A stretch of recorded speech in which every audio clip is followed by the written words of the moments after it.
It's Thursday, time to smile. It's game night. The Stars are out, and so are the Barons. Get yourself good and loose, and be ready with your best trick plays. They'll be swinging for AA bragging rights in the state of Alabama. From the home of the reigning league champion, it's the minor league baseball game of the week next on the CBS Sports Network.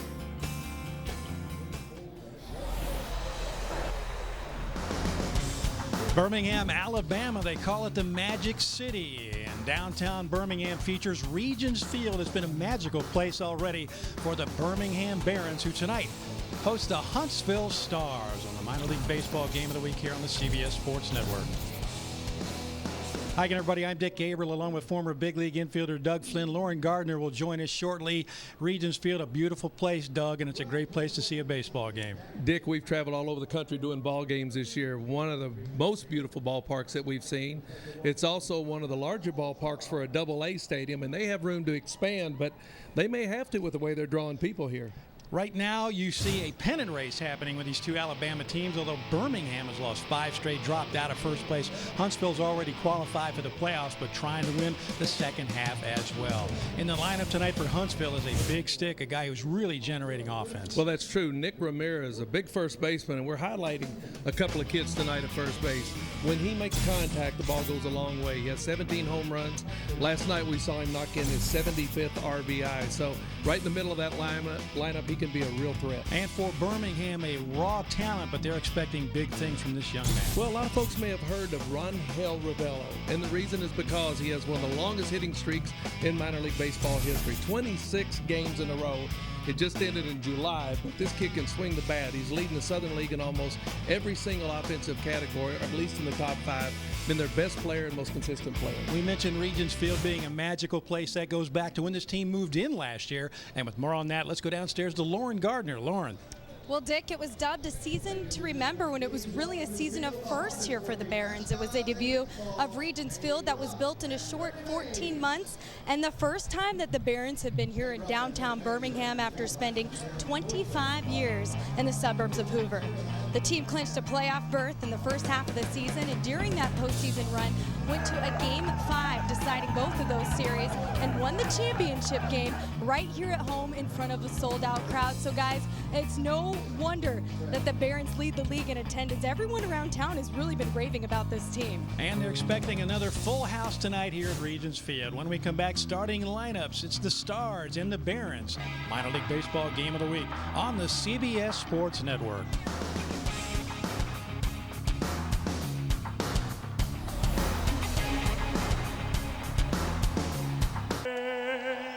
And we're ready for baseball in Birmingham. Dick Gabriel, Doug Flynn, Lauren Gardner. Minor League Baseball Game of the Week. Bragging rights up for grabs in the state of Alabama. Here's the way the Huntsville Stars will come to the plate tonight. Nick Shaw will lead things off. 3 base hits in a 10-5 win last night. Hector Jimenez bats behind Nick Ramirez. Doug told you all about Ramirez. Well, Jimenez last night, a home run and 3 runs batted in. And they're going to be facing a guy who is on his way up for the Birmingham Barons, and that is Mike Recchia, making his 15th AA start tonight. His first career start against Huntsville came back in his AA debut on May 19th. He got the win back then and gave up just a run on 5 hits over 5 innings. Recchia started in the Yankees organization, then found himself pitching for a couple of seasons in the Frontier League before he was picked up by the White Sox. Began this season in Winston-Salem, where he went 4-3 with a 2.90 ERA. That was in Class A Winston-Salem. Came up on May 15th, and he has been pretty sharp ever since. So we are just about ready to go here in Regions Field, and here is the way the Birmingham Barons will play defense. Josh Richmond, Trace Thompson, Michael Early across the outfield. Jeremy Farrell, Chris Curley, Joey DeMichael, Ronhel Ravello at first base, with Kevin Smith behind the plate, all in defense of Mike Recchia. It is warm. It has been in the mid-90s all day, now in the mid-80s. There is a breeze blowing across the field right to left, and there's a good look at the manager. We talked to him before the game, Doug, so actually watched him hitting ground balls to his son, and that's the first year manager, I should say, Carlos Sabero. Most recently managed Rancho Cucamonga Rancho Cucamonga Quakes for the LA Dodgers. That's the Class A affiliate in the California League. But it was fun watching him hit ground balls to his son before the game began. Well, as we preached all year, this is a family atmosphere when you come to a minor league ballpark, and to see coaches, and we've seen several throughout the year that have brought their families over here to be a part of an experience that they'll never forget as kids, and one that also may spur some of them on to want to do that as a career, just like their parents. Sabero signed as an undrafted free agent with the Kansas City Royals, spent 5 years in the minors before he began his career as a coach and a manager back in '01. And we are underway with Nick Shaw standing in for Huntsville, which they had a great game going last night, Huntsville and Birmingham, until the 6th inning, and Birmingham had a 6-5 lead, and suddenly 6 runs later it was Huntsville with a big lead, as the Barons fell to their 5th straight loss. Shaw batting .271 on the season. St. Petersburg, Florida native, played his college baseball in Barry, Florida. It's Division II school. 5'11", 160. Hey, wasn't last night fun? We got a chance to come to the ballpark and just sit out in the outfield in the rocking chairs and enjoy the game. They have rocking chairs. They have berms in the right center, left center, and down the left field line. It's a great place to bring the family. That may find foul ground. It does indeed. Jeremy Farrell giving chase. Boy, if he'd got there just a little quicker, he might have had a play. That ball hit right on the railing going into the stands. But he had a long way to go with the left-handed hitter up, playing him to pull just a little bit, so almost impossible to get there. We mentioned the great crowds they have here, and right now it looks like there are a lot of empty seats, but the berms are filling up. The concourses have people all over them. This is just a real fun place to watch a ball game. Strikeout, assist, and a put out, and there's one out.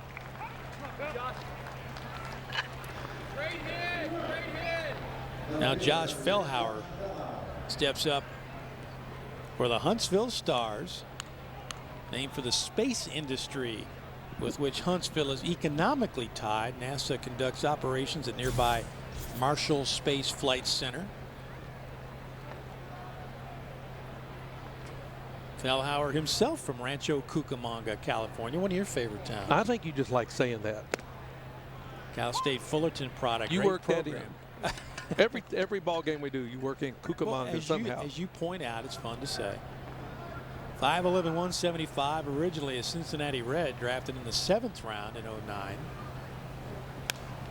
Was one of 3 Titans that played for the '08 Team USA squad. That team went 24-0. Won the FISU World Championship gold medal over in the Czech Republic. Was a two-way player in high school.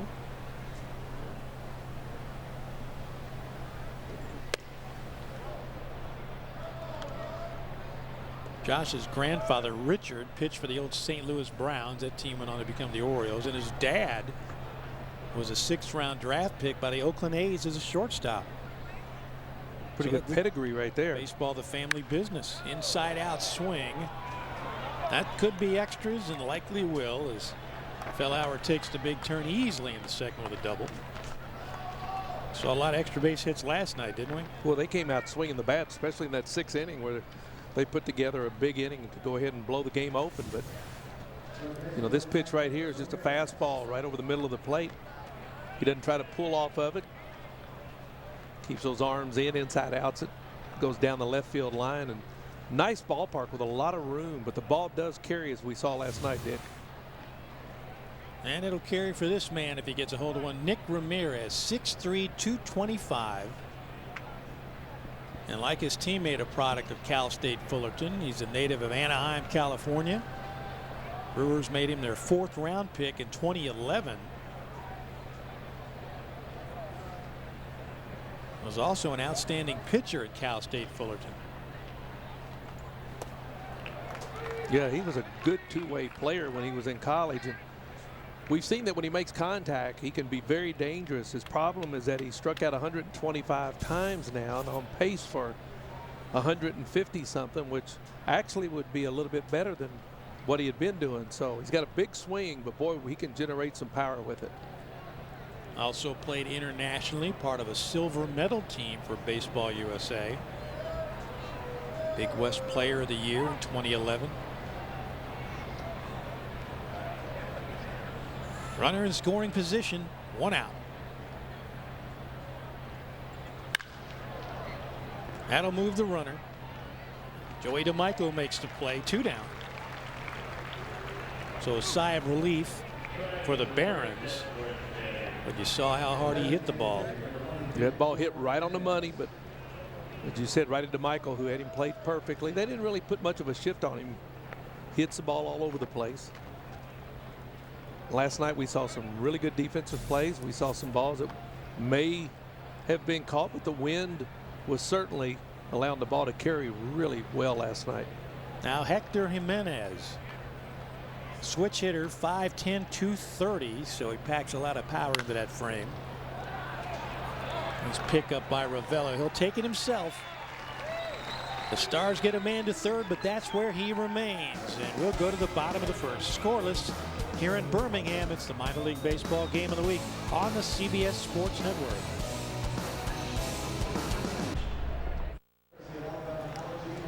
Back in Birmingham, Dick Gabriel, Doug Flynn, Lauren Gardner. No score as Birmingham bats for the first time. Here's the way the Barons will do it. They'll send Trace Thompson to lead things off. A couple of base hits for him last night. Josh Richmond had a triple last night for Birmingham. Jeremy Farrell with a home run in the 8th spot for Birmingham. And the Barons will be facing a young man who is 6'2", 230. And that's Jacob Barnes for Huntsville. He's from St. Petersburg. They drafted him out of Florida Gulf Coast University. Led the Atlantic Sun Conference and was 10th nationally his senior year in strikeouts per innings with 11.2 per 9. 14th round draft pick of the Brewers back in 2011. Promoted to Double-A Huntsville from High Brevard County on his 24th birthday, which was April the 14th. So happy birthday to him, and he's moved up for the Brewers, and he'll try to shut down Birmingham tonight.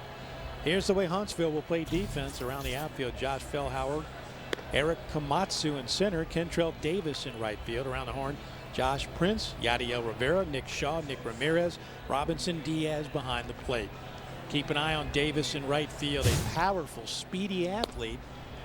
They're checking him out right now. Fans of all ages here at Regions Field. Downtown Birmingham, and as Lauren mentioned at the top of the broadcast, the team moving here last year from Hoover Met over in Hoover, a suburb of Birmingham, the home of the SEC baseball tournament. That's a huge ballpark, and the ball does not carry well in that place, but boy, it carries here, Coach. It sure does, especially with a little bit of wind. Of course, a night like tonight, you really can't feel it. You can feel it sitting out in the outfield, but just a good hitter's ballpark as folks continue to come in. We talked a little bit with Chris Hook about his starter tonight. Said he has a good fastball, but what they're trying to get him to do is have the same confidence with his second and third pitches as he does with his fastball. And he's facing Trace Thompson to lead things off. You mentioned the company business being baseball for one of the Stars. Well, it's actually basketball for the Thompson family. He was born in LA, 6'3", 210, and yes, he played basketball just like his father Michael, who won 2 NBA titles with the Lakers, and his brother Clay plays for the Warriors in the NBA. And his older brother Michael plays in the NBA D-League. And Trace has played some basketball, but he says he's a baseball player. Drafted in the 2nd round out of Santa Margarita Catholic High School. Nice play at third. Josh Prince, 1 out.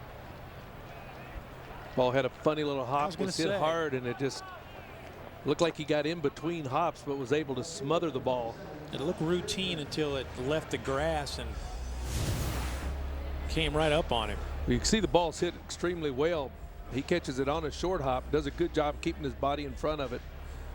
You know, routine ground balls are sort of like routine heart attacks. They're only routine when they're to somebody else. Now Josh Richmond, native of Cincinnati, he played his college baseball in Louisville at U of L, 6'3", 205. Drafted by the Rangers in the 12th round in 2010. Last year began the season in the Frontier League in Florence before signing with the Sox. I mentioned Chris Hook, that is his hometown. So he might have had some info about this young man. Played in a strong program over in Louisville. Was that a biased opinion or was that a factual opinion? You and I have both seen the Louisville Cardinals play in person, and they've put together a pretty good program. Always fun. You and I have the privilege for the last few years of doing Kentucky-Louisville baseball. You think the football and basketball games are fun? They get huge crowds for that game. I tell you, in both programs over the last several years, Dan McDonald, one of my all-time favorite people. Of course, Gary Henderson at Kentucky, but you're right. We have seen quality baseball. Yep. Both coaches have produced a lot of pro players. Julio Vinas brought a championship to Birmingham last year. Told us just how special that was. Boy, just as cordial and friendly as you could be, too. Said he learned a lot, obviously, from one of his managers, Terry Francona. But what I liked about him is he said, all I expected my guys to do is to show up on time and play hard. He's going to visit with Lauren a little bit later on.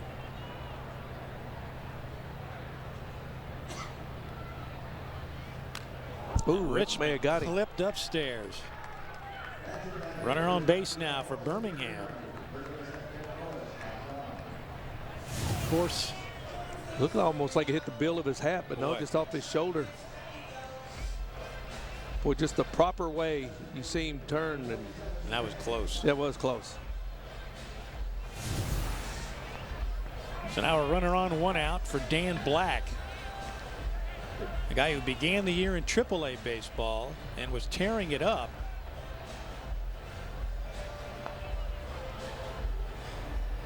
But then he was injured.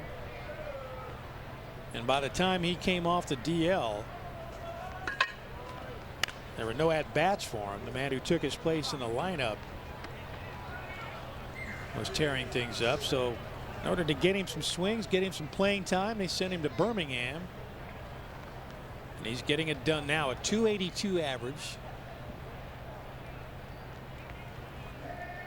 6 doubles on the year.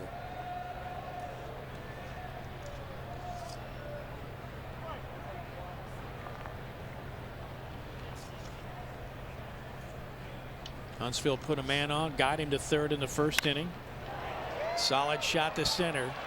That's a base hit. Runners at first and second now. First base hit of the game for Birmingham.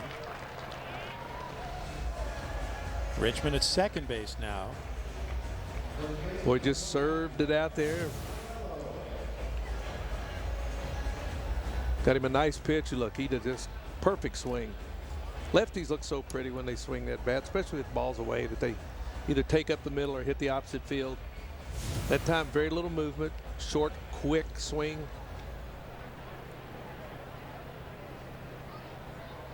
Now an exciting young player, Ronhell Ravello. 6'2", 210, 6th-round pick in 2010 out of Hialeah High School in the Miami area. He and his family moved to Florida from Cuba. He played only 2 years of high school baseball before he was drafted in the 6th round. Wow.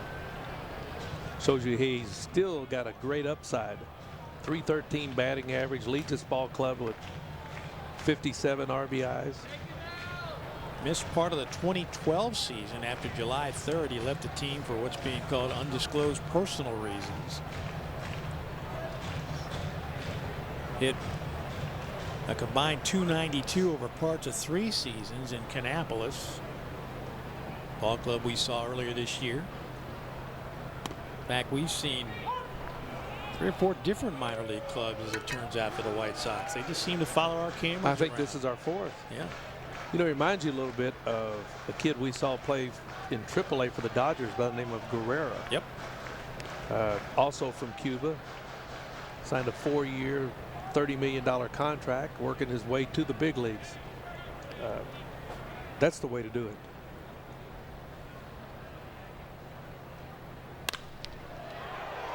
Oh, pretty. Easy double play ball, and the Stars are Pretty. out of it. Birmingham strands a runner, and we'll go to the second. Pitcher's best friend takes him out of the jam.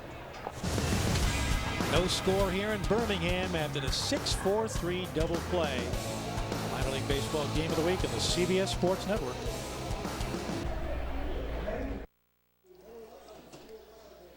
Back in Birmingham, no score after one inning here at Regents Field. Dick Gabriel, Doug Flynn, Lauren Gardner were joined in the booth now by Stan Logan, the owner of the Birmingham Barons. And first of all, Stan, welcome and to our booth, and thank you for your hospitality and welcoming us to what a great ballpark. Well, thanks for having me, and I appreciate it, and welcome to Birmingham. And we like the fact that you also got color coordinated before you came up here to the booth. That's nice. That's what I'm saying. I went to Auburn. It really hurts to wear I was going to say, do you get a little rash when you put on that kind of red, being an Auburn guy? And my wife went to Georgia, so she loves the red and the black. Of course. Tell us a little bit about the vision it took your family and the mayor here in Birmingham to convince people that this ballpark and this venue would work. Well, you know, it didn't take a lot of convincing, because I think you had a lot of folks that had done this before, and you know, it worked and been successful in many different venues, and so you had a lot of people that had, you know, already kind of laid the groundwork for us, and so we're just happy that the mayor did have that vision, and he's a very smart person and a great leader for our community. How tough was it to leave the Met over in Hoover, because that's a storied ballpark, as you well know? It is, and you know, I grew up in Hoover, and so it was very difficult for us. It was a difficult decision, but we knew it was the right thing for the community, and we know it's right for the business, and so when you get those combinations, it's the right thing to do. A beautiful ballpark. Was it built with the idea that you may one day want to expand a little bit? We're happy with the size right now. It works for us, and you know, we're very comfortable with the feel. It's got some intimacy to it, you know, but we got some space, so we like the people to be able to kind of be comfortable when they're here. Robinson Diaz leading off for Huntsville here in the top of the second. We traveled around last night. We came over to the game. We wanted to have a first-hand look. Pitch fouled back. So we watched the ball game from one of the, we think, the better seats in the whole ballpark, the rocking chairs. And was that your idea? Well, I don't know whose idea it was. I'll take credit for it right now, but you can't even see him out there because so many people kind of line up to sit out there. And that's just one of the different angles and views that we wanted folks to have to be able to experience a different aspect of the ballpark. We had, there you go, there's some folks sitting in the rocking chairs. And have you taken in a game yet there? You must have. I have not. Oh, you need to. May I recommend that for your ballpark? I let somebody older sit in those rocking chairs. Well, thank you very much. Yeah. We appreciated it. We were down in a wonderful part of town today. I think it's Mountain Brook Village. And the young ladies at, I think it's Another Broken Egg, a nice little breakfast nook down there. When we told them what we were doing and why we were here, they all started chattering about what this ballpark and this team means to them as people that grew up in Birmingham. What does that mean to you? You know, it's a great feeling because we felt that vibe as soon as we announced that we were looking at coming downtown, and you could just sense the positive attitudes that people had about wanting Birmingham to succeed, and we're just very thrilled to be a part of it. Yeah, we want to thank Paris for the very, very good service we have. Took good care of us. She took good care of us, but and y'all took good care of her too. Right? Absolutely. But the pride you could feel from the citizens with this ballpark now, it just rejuvenated all over that restaurant, and we made it a point to stop and thank everybody just for that, because we're very thankful to be able to come witness such a nice facility like this. Well, and it's a great thing. It's a great thing that we could win the pennant for everybody last year in our first year here. Kentrell Davis stands in now after the base hit by Robinson Diaz. Davis, the former Tennessee Volunteer, another two-way star in college. These Stars beat up on you last night. What's going on with this? That hurt. Yeah, it was a tough game to watch. And you needed a win. You still need a win, obviously. Yeah, losing 5 in a row is never fun. Nope. Mobile, Alabama native. You talk about you wearing a red shirt and you went to Auburn. Here's a guy who grew up in Alabama, played for Tennessee. That's got to be tough when he gets home. Well, if he's from North Alabama, they got okay. 5'9", 200, first-round draft pick in 09. $1.2 million signing bonus. Fortunately for you, I guess that doesn't come out of your pocket. That's right. This is a good baseball town, though. People don't really understand that. I mean, everybody thinks football when they think about it. And why not? Alabama and the city of Birmingham, but they love their baseball here.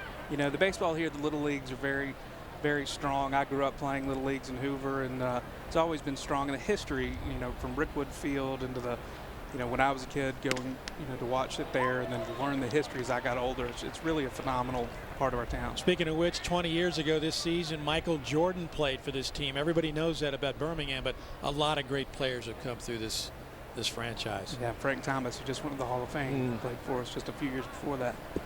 Tito Francona, been part of this franchise. Easy out. That's something. I mean, how well do you know Tito? Pretty well, I imagine. I don't. I was actually in law school then, and was not involved not only with the organization, but it was the one year I did not go to a Barons game. It was my first year in law school. I didn't have much time, and they were so crowded. Oh, that's true. You can see it. This franchise has been really good, not just to the White Sox, but to the Oakland A's. Jackson and Fingers and Bert Campaneris and Jimmy Pearsall came through here as well. My goodness. Robin Ventura. So again, just some great talent coming through the city of Birmingham. Well, you miss the players like that because, I mean, guys that run the bases backwards and do goofy stuff. I don't know if we got any players, the Jay Johnstones of this era, that would do things because they loved the game, but they loved entertaining the fans as well. That's right. Josh Prince with a man aboard, 1 out for Huntsville. We're talking with Stan Logan, an owner of the Birmingham Barons. Stan, Dick, and I have talked often about what minor league baseball means not only to the cities but to families, because it's still the most affordable game in town. You can feel comfortable bringing your kids here and not being embarrassed by anything that goes on, and it's just a great way to have a nice outing and do things all together as a family. It is, and we've always looked at a minor league ballpark as being an extension of the little leagues, and you know, you can see the kids out there in the berms, and my kids, John, Jack, and Sarah, they all come out here and play in these grass areas, as well as we got a wiffle ball park out there, and all these areas are all geared towards families and kids. Runner goes, hit and run. I wanted to play on the play set the other night, but Dick and Lauren wouldn't let me. Sorry. Did you jump in the big dog right there? That's where I wanted to go. We walked by there last night, and then I said, there's a place where I could just hang out for the whole night. It would have scared the children, so we thought we'd leave him where he was. But, you know, we've talked about the fact that this has been such a boon to the community, and as such, you lead the league in attendance. That's got to be really gratifying.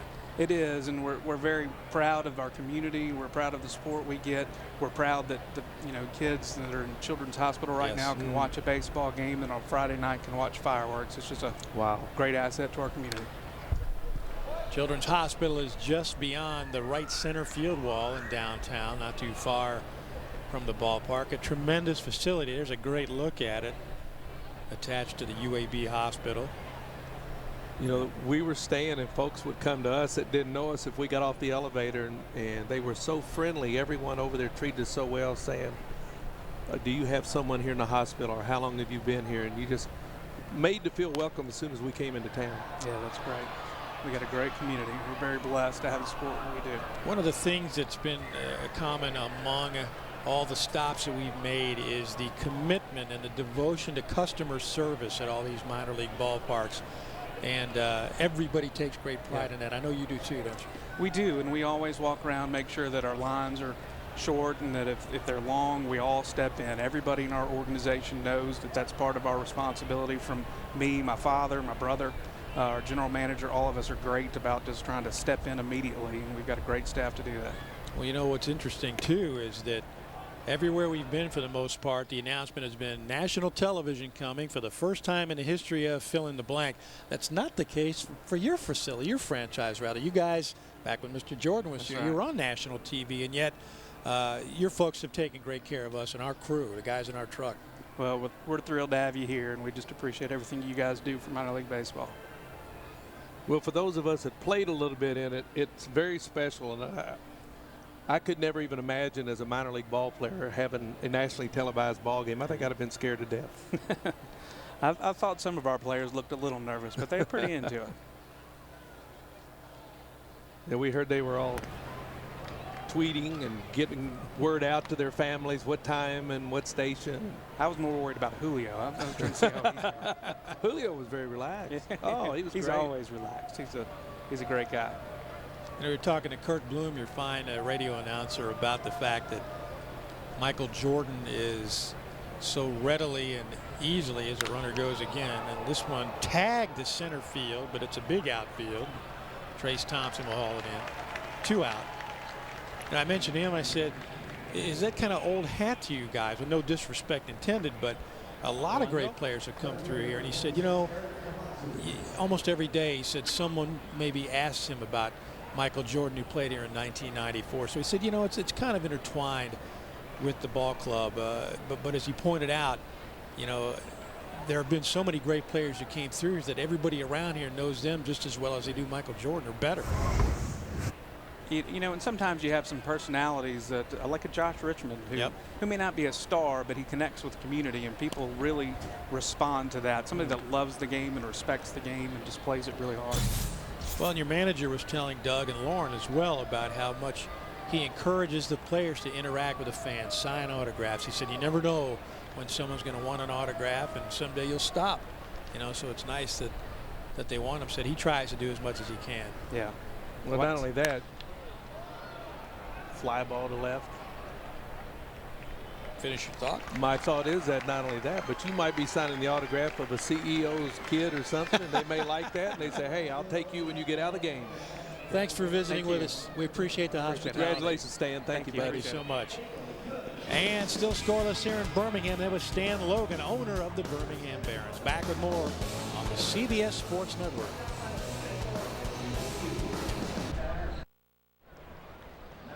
Back in Birmingham, another great crowd on hand. It's a scoreless tie right now. Dick Gabriel, Doug Flynn. Let's go downstairs to Lauren Gardner. She had a chance to chat a little while ago with Julio Vinas, the manager of the Barons. Skip, you played 11 years in the minors, over 4 different teams, including a stint here with the Barons, where you played under Terry Francona in 1995. What did you learn from that experience? You know what? He's an incredible manager, and that's why you can tell all his teams that, you know, he's managing. All the players really love him. He's a player's manager, and I learned a lot of stuff from him.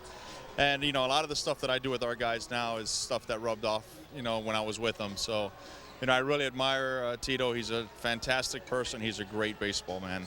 We'll fast forward to last year when you were named the 67th manager of the Birmingham Barons, and that year proved to be pretty good. You guys took a Southern League championship, and it was dubbed as a season to remember. What made that season and that team so special? Well, you used the right wording. It's just special. There was a special bunch of guys. It was great. It was a great atmosphere. It was a perfect season. We opened up a brand new field. It was a beautiful field, and our fans came out and supported us.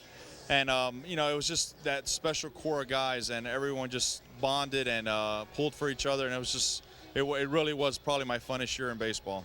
We spoke a little bit earlier at BP about some of the issues you're having with your bullpen right now. You called a meeting a few days ago to chat with those guys. What was your message to them? It was just go out there with confidence and, you know, make sure they're throwing all their pitches with conviction. You know, I don't want them going out there just feeling for pitches. I want them to go out there and compete and have fun. So, you know, basically it was just, you know, give them the vote of confidence that I have in them, and I know that our bullpen's going to come through, and you know, our whole pitching staff. And I think we have a lot of good arms in that pitching staff, and I just wanted to give them a vote of confidence. Thanks, Skip. All right, thank you. Thank you, Lauren. And as you mentioned earlier, he could not have been more accommodating with us before the game, and just really enjoys his time here in Birmingham, and just how special it was last year for the Barons to win that Southern League championship. And you saw the video at the top of the broadcast, those young men celebrating that league title. Whoa, hammered by Kevin Smith into the gap. Go back, look up, that's on the berm. It's a 1-0 game, and Birmingham jumps out to the first lead it had since the middle of the last game before falling 10-5. You want to think that ball wasn't smoked? My goodness, that's home run number 9, RBI number 44. Did we mention the ball carries? When you hit them like that, it doesn't matter. I mean, you see full extension. Oh, that's pretty. Hit that gets that stiff front leg. This ball goes to one of the deeper parts of the ballpark, and there's just no doubt about it. Well, that's what happens when a young man who is 6'4", 230 gets a pitch he can drive. And Joey DeMichael pops it up. Now there's one out. Not a bad way for Smith to lead things off. Beg your pardon, that was DeMichael. Yeah, we got to give Give Joey his props there. Yep. See, that ball was hit like a second baseman I know never hit one.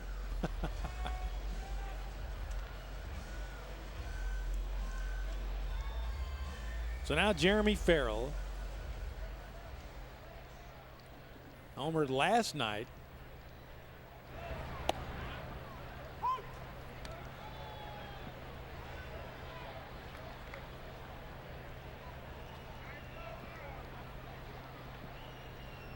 Well, now we've got ourselves screwed up. That's Chris Curley. So it was Smith on the home run. You got some bad intel there, Coach. You know what? I did. I really did. You had me all confused. They had me confused too. Now I see where the mistake was. Can't read your own handwriting? Can't read my own handwriting. I got the wrong glasses on, I think. So 2 outs now. You were absolutely right, Mr. Gabriel, and I apologize. I thought he looked like a guy who was 6'4", 230. I was going to say. Kevin Smith hit it out. And the second baseman, you know, I don't know. I'll be all right. Well, I'm just sad. It's a sad feeling tonight. I was going to say, you've been crisscrossing the country, and this is our last game. I know. So you're a little my emotions distracted. are catching up with me. That's right. I don't blame you. We have had a great time, literally coast to coast, from Pawtucket to Tacoma, calling these minor league games here on the CBS Sports Network. Jeremy Farrell trying to find his way on in a 1-0 game.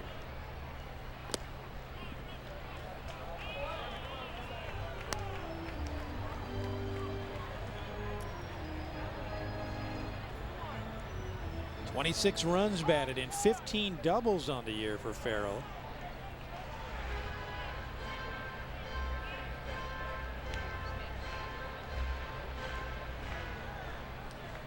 Played his college baseball at Indiana, transferred from the University of Cincinnati, and a ground ball to Nick Shaw. After the home run, 3 up, 3 down, but a big fly for Kevin Smith to lead off the second inning. And that has given Birmingham a 1-0 lead. Got every bit of that one. Wow. Back with more of the minor league baseball game of the week here on the CBS Sports Network.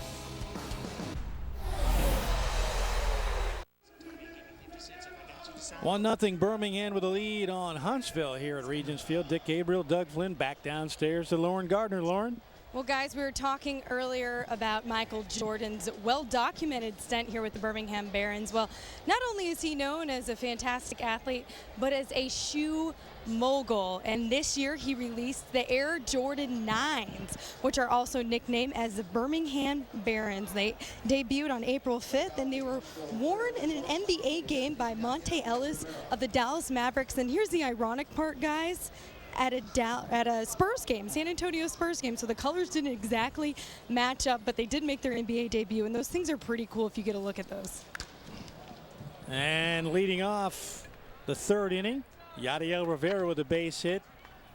Those are pretty cool. Good looking shoes by a former minor league baseball player who could play a little basketball.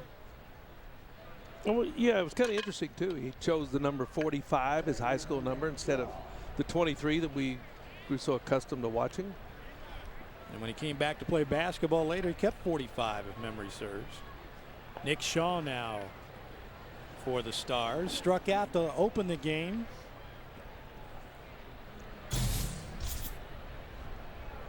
Boy, very personable young man. Came up to me before the game and started talking. Working on that little short stroke he's got to the opposite way. Shaw 5'11", 160. That's the size I played at right there. I'm not judging. Amazing. Well, when you look at today's standards, yeah, that's true. It's great to see that a young man that size can still play. May be called upon as a leadoff hitter. You know he's a good bunter. And they worked on bunting a lot during batting practice, so it wouldn't surprise me. They need a win after losing 5 in a row. They'll be trying to get runs pretty much any way they can. Shaw batting .297 over his last 10 games. Mentioned 3 base hits last night, including a double. Scored a run. Keep throwing over Rivera. I tell you, Rivera is an impressive looking shortstop. Tall, lanky, great range. We've already seen him make some good plays.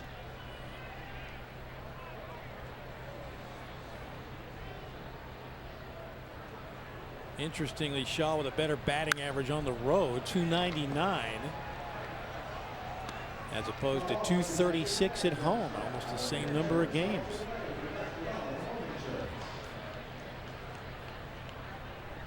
Had a big July at 338 in 22 games.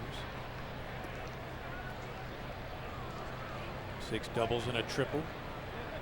Even though the Stars struggled, they were 12 and 17 last month.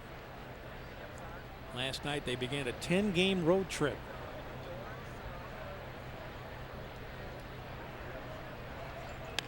Oh. Good Pretty. sack bunt. For a moment it looked like he might have bunted his way on, but just a little too close to the pitcher, and Recchia fields his position. Sack bunt, man at second, and 1 out. Going for each run, trying to pad that lead a little bit.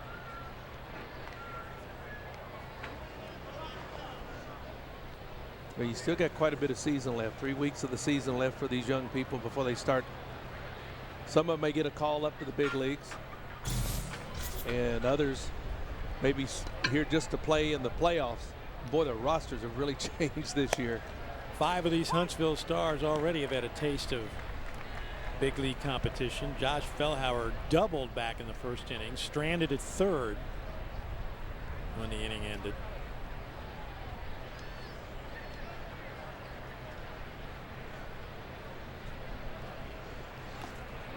Good off speed.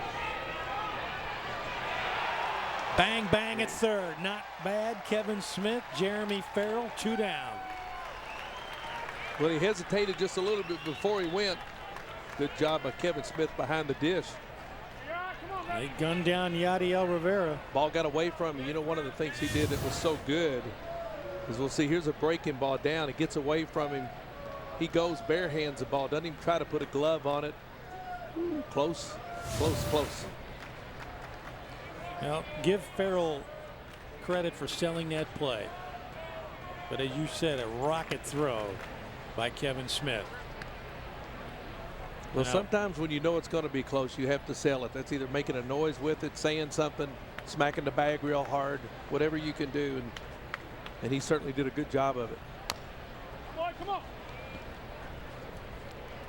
it helps when you can sweep the tag and bring that mid up dramatically and show it to the umpire. They like that. Not a happy man coaching third base. You don't like to see your team run themselves out of innings. But then again, you don't like to see them not be aggressive either. Exactly. And it's early in the game. Yeah, I think it was probably worth the try that time. Well, and as you said, you've got to believe that Carlos Sabero, the manager coaching at third, was all in favor of him making a break when the ball hit the dirt. Yeah, he hesitated just for a second because it looked as if he couldn't tell how far the ball had gotten away from the catcher. And then by the time he went, got good speed, but just a nice play by Smith. Base is empty for Josh Fellhauer.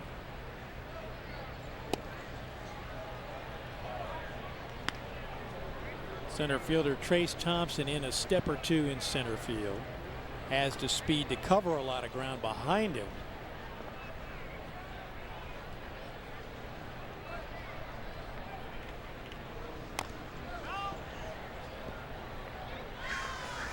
Infield plays him to pull. Farrell well off the line at third base. Chris Curley cheating toward the bag at shortstop. Good look at the defensive alignment. I tell you, this is a fabulous facility. You know, they put a lot of thought into it. They did it right. We've seen a lot of great facilities in our travels this year, both old and new. Yeah. Hammered. Thompson on the run. Off the base of the wall, and for the second time tonight, Josh Fellhauer with a two-base hit. Well, it didn't matter where Trace Thompson was playing on that one. He wasn't going to have a chance at it. On the line and just absolutely smoked to the deepest part of the ballpark. Hanging, breaking ball. And I mean, he hits this ball with a lot of authority. Good job getting it to it. Doesn't rush. Hit your cutoff man. You're giving away the double because you know he's already got it. But I tell you, he's hit 2 balls just right on the button. Delauer just 5'11", 175, but a great stroke. Now Nick Ramirez. Bounced to second his last time up. Doug mentioned a two-way player at Cal State Fullerton, outstanding pitcher. In fact, some thought that was his future, but he decided he wanted to be an everyday player. Favorite player growing up, he said, Ken Griffey Jr. Be going into the Cincinnati Reds Hall of Fame this weekend. Tip of the cap to Gabby Bell, a longtime broadcaster here in Birmingham, went into the Barons Hall of Fame this year. Surrounded by Barons. And Josh Richmond makes the grab. Gabby Bell, the father of a buddy, Doug Bell, a fine broadcaster here in Birmingham. So once again, Huntsville with a man on, can't get him around. 1-0 Barons on the CBS Sports Network.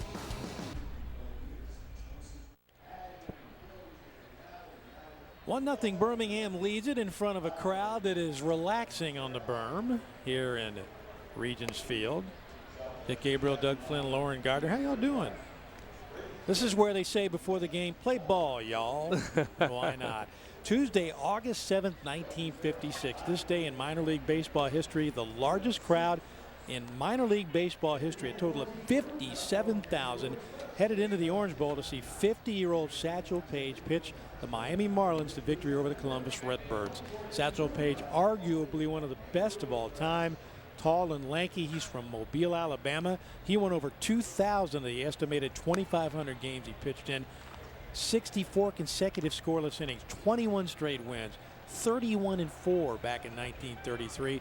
He joined the Birmingham Black Barons in 1928, quickly became a local favorite. He played for the Black Barons through the end of the 1930 season. A revered figure here in Birmingham, the great Satchel Paige. Wow. You know, my dad had an opportunity to play against a lot of those guys. My dad in Lexington, Kentucky, was a part of a team called the Lexington Hustlers, which was an all-black team that needed a second baseman. Called up my dad, said, we need somebody to play. Are you interested? He said yes, and he would tell me some great stories about the guys he played against. You don't know if he faced Satch, did he? He would have told you. He would have told me, yeah. I know he faced, of course, and then he also had guys like, he played against the Globetrotters. They were called the Indianapolis Clowns at the times, and Goose Tatum also played baseball. Michael Early leading things off. Easy ground ball for Yadiel Rivera. And there's one out. And then he had the chance to play with Bill White, with Lou Johnson before they got to the big leagues. Wow. Lou, of course, I shouldn't say of course. Not many people might know this, but Lou is from Lexington. Hit a home run in the 65 World Series, I think. MVP in the 65 World Series. Yeah. Trace Thompson now grounded out to third base his first time up. Driven in 51, 12 homers, trying to get that average up. Kurt Bloom, the play-by-play man for Birmingham, telling us a story about Michael, his dad, dropping in to catch a ball game. And Michael's done a lot of broadcasting as well since his retirement of the NBA, and sat in with Kurt and ended up doing play-by-play for an inning. Kurt said, I just took the inning off. And said he did a pretty good job. Straight up, right side. Nick Shaw says, I got it. 2 down. Never take those words for granted. Let's go downstairs to Lauren Gardner. Lauren. During that last commercial break, there was a lot of commotion going on here in the Barons dugout, and hitting coach Brandon Moore was going over what appeared to be some stances and fundamentals of the swings with his lineup, the heart of his lineup, and we'll see if that pays off. But it was really interesting to see him take that hands-on approach with his team during the game. Yeah. Usually that comes during BP, but I guess you never miss a chance for a teaching moment. Well, and that's one of the things that does not go on too often in the big leagues now. There's been kind of a little separation there, but at the minor league level, you feel confident in the coaches that are there that have more experience than you, that are trying to help you get to the big leagues. And I have so much respect for Russ Nixon, Ron Plaza, Jim Snyder, Vern Rapp, guys I had in the minor leagues who dedicated their life on helping the rest of us make it to the big leagues. Saw something in you. Yeah, whatever that was. Well, they saw a future Gold Glove. Josh Richmond. But you got to have somebody like that, Dick, and you got to have course. somebody you have confidence in that you know has confidence in you as well. Richmond hit by a pitch his last time up. Our buddy Andy Roberts stopped by to see us. Movie star Andy Roberts. Yep. In the movie 42. You saw him if you saw the movie, played the home plate umpire. That did not look like a check swing strike, but usually on the replay it does.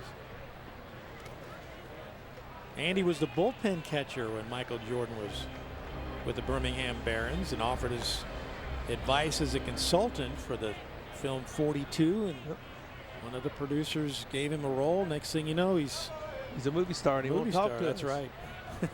We can still talk to his daddy, though, because he's probably trying to fish somewhere. But here's another thing. In '94, Andy was a bullpen catcher here when Jordan was here. Hit on the nose, but right at Eric Komatsu, and that'll do it. So nothing across for the Barons. And we're still at 1-0 here at Regions Field. Back with more of the minor league baseball game of the week on the CBS Sports Network.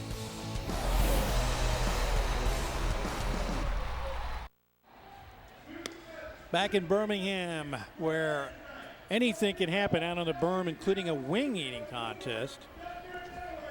You hungry, Doug? I mean, you could have joined it. You could have. You know, I might be hungry because I'm kind of in a zone tonight that's sort of out there someplace. I think it's all the stress and emotion of having to say goodbye to our wonderful crew, and this is our last ball game. Let's bring in now another guest in our booth, and that's Scott Tedder, who at one point was a Birmingham Baron. I guess still at heart you're a Birmingham Baron, aren't you? Yes, I lived down here in Hoover. After I got done playing, retired here, and got my family here in Hoover. You were a tremendous college basketball player. You were an outstanding baseball player. But do people know you primarily as a guy who played outfield with Michael Jordan? Yes, that frequently comes up a lot. Yeah, obviously when you say you played here in 1994, everybody relates that to Michael Jordan playing right field. So I played left field, and it was a great summer, a great experience. A lot of things that you look back on 20 years from now that you can tell your grandkids about. Now, you were a small college All-American at Ohio Wesleyan. Did you talk hoops with Michael at all? Oh, yeah, all the time. We had some open court games. And how'd you do? Did you take him? Very good until game point. And then, you know, I didn't touch the ball after that because you know how competitive Michael was. He hated to lose in ping pong and anything. So he let me score a couple buckets. And after that, you know, game point, and I didn't touch the ball. And now, one of the legends, and it's not really a legend, it's true, was the fact that you guys had a team bus that Michael took a look at and said, this just won't do. And next thing you know, you're riding in style. Well, tell us that story. Yeah, it broke probably the last day of spring training when we came into Birmingham, and they had 3 buses lined up. And when he pulled up, he got to pick the one that he really wanted for the team. So we just went in behind him and said, yeah, we like this one, we don't like that one. But he made the final decision, so we leased that bus for the year, and I still think they still use it.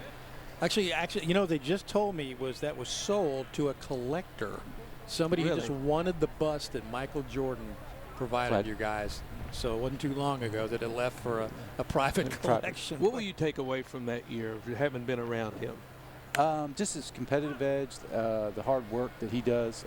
Everybody kind of neglects that, you know, he hit 202, but he was the hardest worker probably on the team.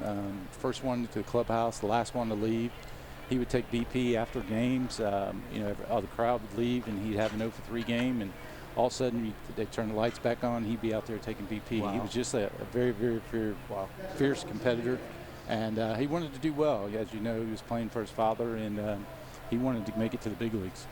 We've seen some two-way players throughout our travels, and there's some playing tonight. And as I mentioned, you were a great basketball player at Ohio Wesleyan. You won a national championship, Division III Player of the Year. Talk a little bit, if you would, about the discipline and the hard work that goes into juggling those sports at the collegiate level, and then you play baseball well enough to be drafted and play professionally. Yeah, you really have to, time management, especially playing at a Division III school where academics is very, very important on the academic side, and you just got to manage your time playing basketball. And then I went straight into baseball season, had the summer off, but of course played summer basketball and baseball, and basically had to fall off and was the ball boy for the football team. That was my fall job. So it was a great time at Ohio Wesleyan. I spent a lot of time in Hoover Met covering the SEC tournament. A great ballpark, as you know, and just a lot of tradition there. But what are your thoughts about this new facility? Oh, this is beautiful, especially downtown. I think downtown Birmingham really needed something like this to revitalize the downtown area. A lot of ballparks, as you can see, Memphis, Louisville, and some other towns are starting to build downtown ballparks, and it's really great for the city of Birmingham. I think we really need something like this downtown. You played for Tito Francona, and we just heard so many great things. Julio Viñas talked about him. I've never heard a bad word about this man. What was it like playing for him? Oh, it was great. He was a player's manager.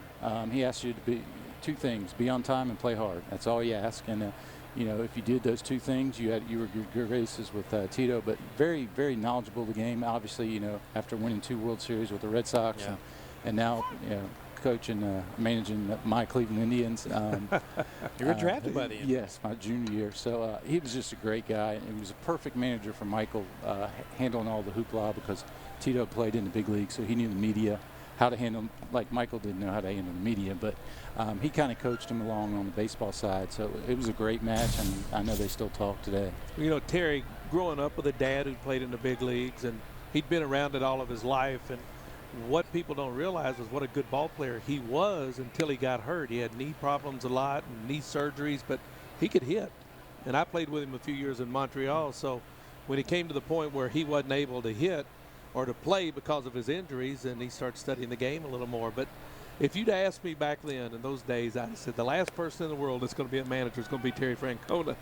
But he was a great one. Great one. Great. Like I said, a player's manager.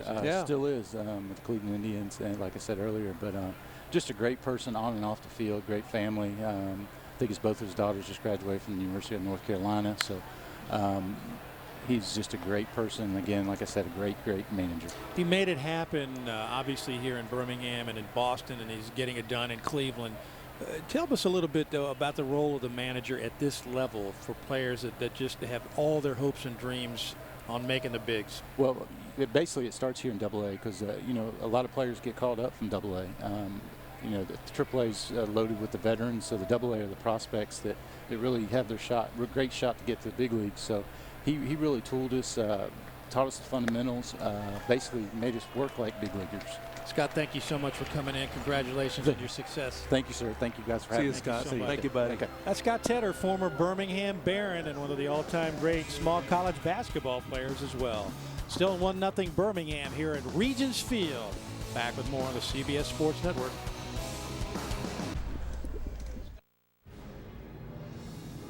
Back in Birmingham, it's a good one here in Alabama. The Barons won, the Stars nothing. Tomorrow morning at 10:30 a.m. Eastern, tune in for a preview of the day at the PGA Championship. Play goes on from Valhalla on PGA Championship on the Range, only on CBS Sports Network, the 24-hour home of CBS Sports. And there you see the leaderboard.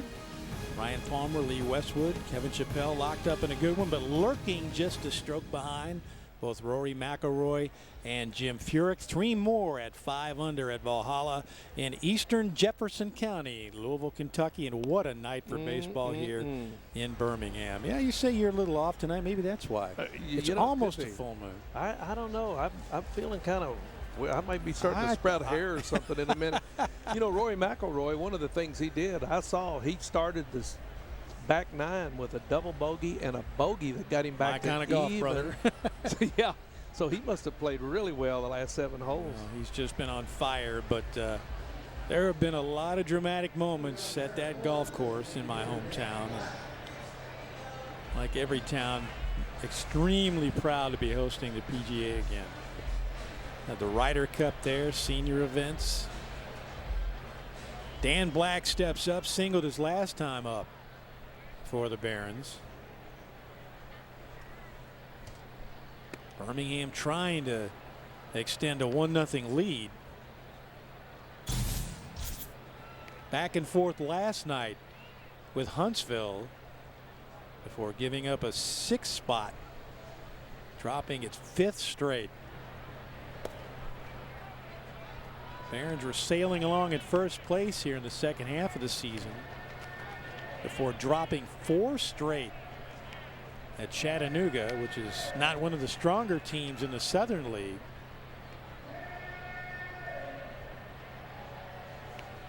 And came home last night. Looked like it was on its way to a victory, but suddenly couldn't get anybody out. Dan Black out of Carmel, Indiana. 6'5", 240. Played college ball at Purdue. Switch hitter. Last year led the Southern League in walks. That's a fair ball. It's nicely done by Nick Ramirez with Barnes covering. Yeah, plays a very solid first base. That ball was hit very good. You know, you look at the roster on some of these guys, and it's a little older Double-A ball club. Yep. But as you said, there's a lot of kids from these teams that have been up to the big leagues and back, and well, their dream is to keep playing so that one day they get that call where they can go up and stay. It's tough enough to get there. It's harder to stay. Rangel Ravello. I expect him to get up there at some point. 6'2", 210, 6th-round draft pick 4 years ago after 2 years of high school baseball. That's why they like him, right on the nose into left field. At just 22 years old, gets first pitch and just hammers it into left field. And tell you what, just another good-looking young player. A language barrier, as you might expect. They have not really been able to dig into his past in terms of how much baseball he played in Cuba, but you know as much as they love baseball down there. Look at that swing. Well, watch his swing. A very short stride. And as we said, we've seen a couple of kids from Cuba that someone is teaching these boys how to play ball pretty well. And now Kevin Smith, he homered his last time up. That represents the only run in the game. And it gets away from Diaz. Boy, good strong throw by Diaz, but just good base running. Great recognition that time. Take another look at what happened the last time Smith was up. Talk about a compact stroke. Oh, think he knows it? Just rips that bat around. I think that got out there so quickly the folks sitting out there were a little surprised by the souvenir coming right at Yeah, they didn't have time to react to go get it. We mentioned taking in the game last night up on the berm in right center, and one of the Stars homered that way. And what's amazing how quickly those line drive home runs get out of the ballpark. They're right on top of you. Good off-speed pitch. If you're sitting there trying to get a jump on the berm, it lets you know in a hurry that you probably don't have the athleticism to get a good beat on some of those balls. Smith from Pittsburgh, more specifically Cranberry Township, mid-season All-Star this year, also an All-Star 2012, 2013, 7th-round draft pick in 2011 out of Pitt.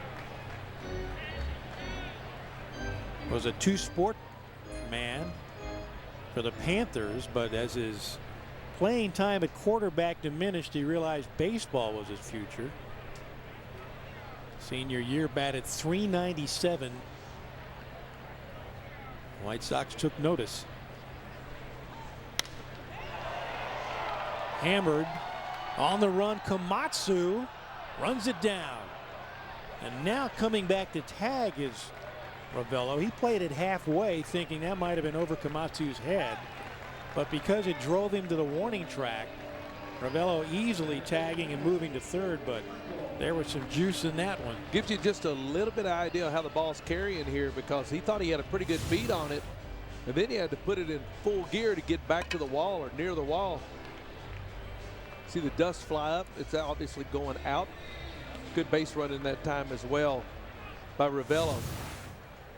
Joey DeMico popped to first back in the second inning.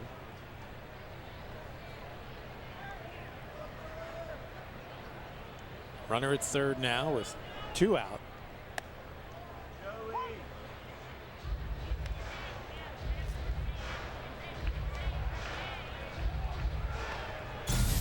We watched some Baseballs fly around in center field last night. You wonder, does the wind really kick things up right out there in the gap? Yeah, because you look around, flag's not moving. It's just something natural the way, and a lot of ballparks are like that. As you know, the one that we see a lot on the college level, the ball goes very well all the time. It seems like the left center field, regardless of what the weather's like. Michael 5'11", 190 out of Arizona State University. Born in Phoenix. Man, they put out some good ball players. Just his second game of the season here at the AA level after 106 games, or rather 105 in the Carolina League with Winston-Salem. So we saw him earlier this year in front of our cameras. Added 264, 25 doubles, drove in 42 runs.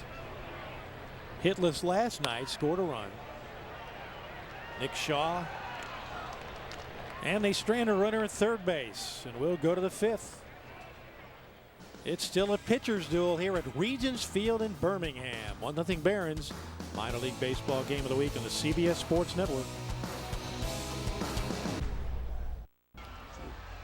Back in Birmingham where the Barons lead at 1-0, and that young man just won himself a nice prize for doing this. He was racing against the clock, and what he was trying to do was steal a base, very simply. But when they steal a base here, they literally steal a base. And again, racing against the clock, everybody in the ballpark cheering for him, Doug, and he made it. Congratulations, young man. Now, you kids out there, here's why you want to make the big leagues. You get your very own baseball cards. Look at that. Now, if teams keep trading you, you get cards from everybody. From everybody. There's my first one. That's the first one right there with my mouth wide open. Now that's a bat. That's the second one. Why didn't they have you with a glove in your hand? Well, they obviously early in my career they thought I could hit. And after the Mets, he went to the Expos and had the Gold Glove in New York. And I was a hat collector. I wanted to collect as many big league hats as I could. So the best way to do that is to get traded to a team. Did they let you keep the T-shirts too? The T-shirts you had to pay for back then. They probably frisked you on the way out the door, didn't they? No, but this is a funny story. They had our name in, when I was with Texas, they had our names on the back of Velcro. When I left, they yanked my name tag off and handed me the name tag and kept the uniform. You knew your name. Yeah, but that's a sure sign you might not be staying there long when they Velcro your name on your uniform. Well, it could have been worse. They could have burned it in front of you. You won't be back. Oh, I've seen you very graciously and patiently signing autographs still to this day on baseball cards from it's just fans an honor waiting outside. So it still wants one. That's the thing. Yep. You did one today, I understand. Is that right? I did. There was a nice young man, had a couple of cards as we were walking well, there's off so the many field. different Doug. I had a witness cards. too. Duke Gonzalez actually right? saw that. Yeah. Right. Part of our fine crew down in our truck. Josh Prince, fly ball his last time up out of Lake Charles, Louisiana. Played his college ball at Tulane. Actually struck out his last time up. Determined to not get cheated on that one. Josh, a third-round pick in '09. Began his college career at Texas and was actually a freshman All-American. Beg your pardon, this is Eric Komatsu. We're all messed up here. See, now you're following me. I know. Don't pay any attention to me. I'm I'm up with that moon somewhere. Well, we were having so much fun looking at your baseball cards. I know. It's still fun to go back. What's amazing is the way people ask for them now. Do you have any old baseball cards? Yeah, like all of them are old. The question would be, do you have any new baseball cards? I do not. Well, you can go to any ballpark now in the major leagues, and they'll take your picture and stick it on a baseball card for a nominal fee. That is true. I guess they're still selling them out there. People, for whatever reason, a lot of collectors. There's only one card I haven't signed for free. That's true. That is your Tigers card, right? It is my Tigers card. And if you want one of those, you have to pay some money to go to a charity that I'm very active with called Hope for the Warriors. I don't make a penny on it. You got a good look at plate umpire Ryan Additon. He got the appeal help from Jose Esteras at third base. Matt McCoy calling first base tonight. There's the Tigers card. There it is right there. Yep. If you want that one signed, it will cost you a little money to hope for the Warriors so we can take care of those military families. So this, I don't know how this guy got this one, a hold of it. Okay, they voted in the truck. Go ahead and hold that one up. See if they can get a shot of it to here in the booth. But the folks in our truck, there it is, they think you look like Val Kilmer there. I'll take that. That's not bad. You know, I'll take that. Well, he was Batman. If they ever do my movie, I'll get Val Kilmer to play me. He was Batman at one point. Off the fists.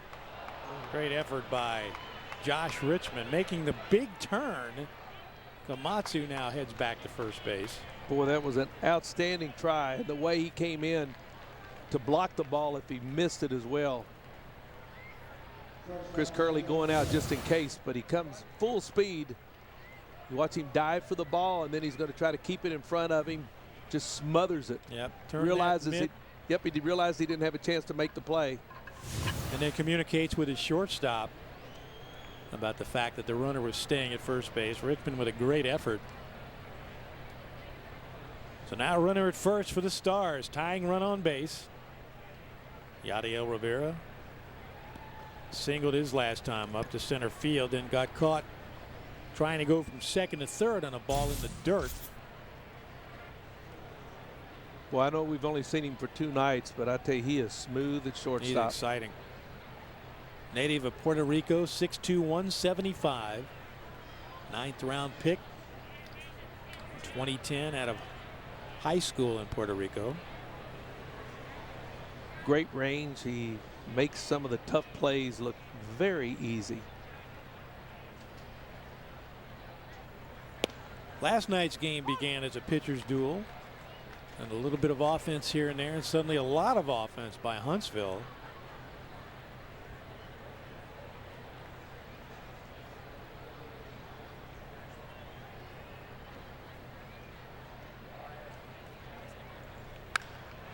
Hammered again. Richmond broke in and now over his head. That could tie the game, and it will. Heading for third, Rivera. And easily in with a triple. 1-1.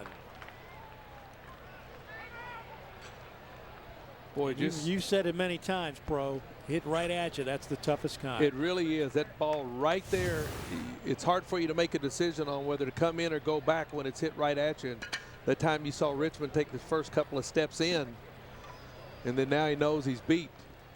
Not sure even if he got a good jump, but he was going to be able to catch that ball, though. And then we got a chance to look at the good speed that Rivera has. Really turned it on between second and third, and now a runner 90 feet away. In the top of the order, Nick Shaw laid down a sac bunt, struck out back in the first inning.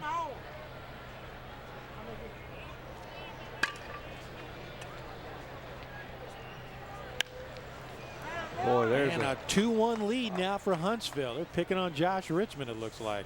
That was just a thing of beauty. Bullet he throws into second base. Probably a little frustration added into that throw. I'd say you're probably right. But I'm not sure he gets that ball anyway on that other one. It's just, but this is just a wonderful job of hitting. Saw Nick Shaw doing that all during batting practice. Going the other way with it. Yep. As you said, at 160 pounds, he realizes he doesn't have the home run strength.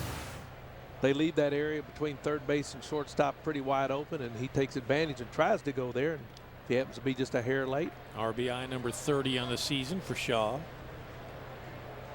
You know, we've been talking about the fact this is our last broadcast, and it seemed like just yesterday we were in Pawtucket, Rhode Island for our first minor league baseball game of the week.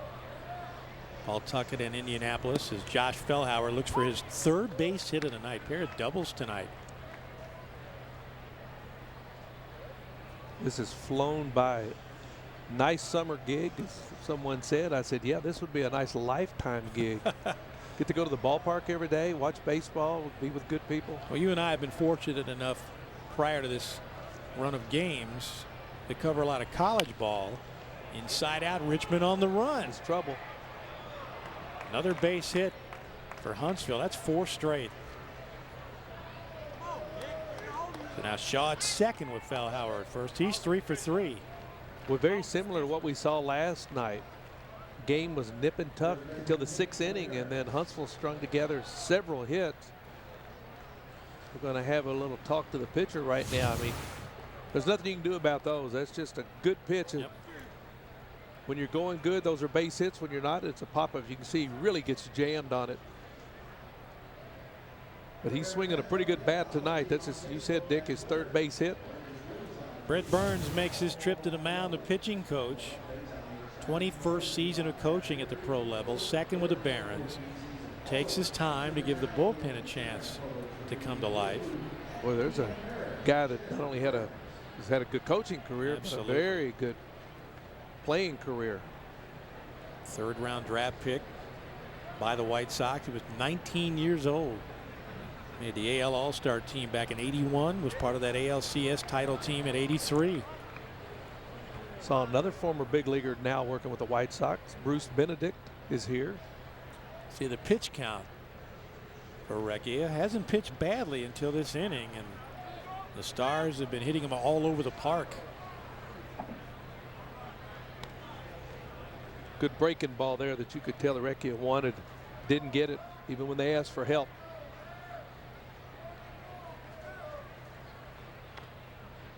Runners at first and second. Barons look for that double play up the middle. Farrell way off the line at 3rd.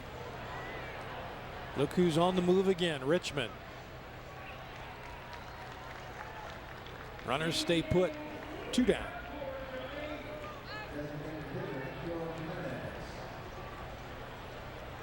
Now Hector Jimenez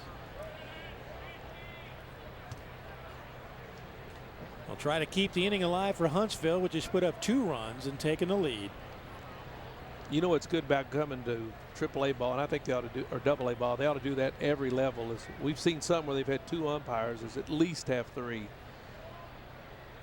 And depends on the league. Yeah. And I tell you what, there were times where these guys used to spend in their car, driving long hours to get to a ball game, to have to try to work a game, just the 2 of them. And I think our friend Andy had something to do with getting some of that changed. Jimenez 5'10", 230. Born in Venezuela. Boy, I tell you, in those countries too, they play ball all year long. Well, we were talking before the game tonight with some of the guys who have played in South America. Check Swin couldn't help himself.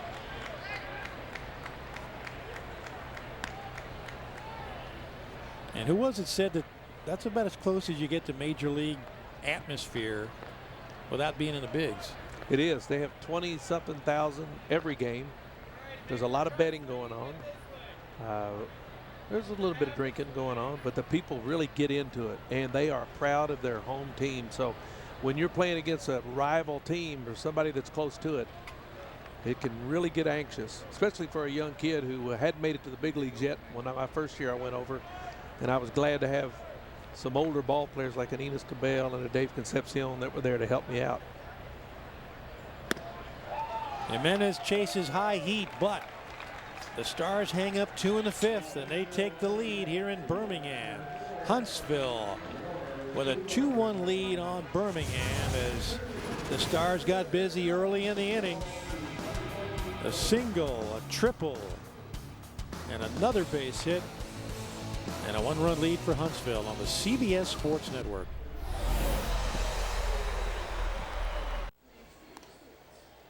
Back in Birmingham, where the Barons have surrendered the league. Huntsville with a 2-1 lead here on the minor league baseball game of the week. Dick Gabriel, Doug Flynn, Lauren Gardner. Our final minor league baseball game of the week. Don't say that. You're this making summer. me feel sad. I'm sorry. I just call it the way I know it is, and I hate that. But the fact that this summer has flown by is just tells you how much fun we've had.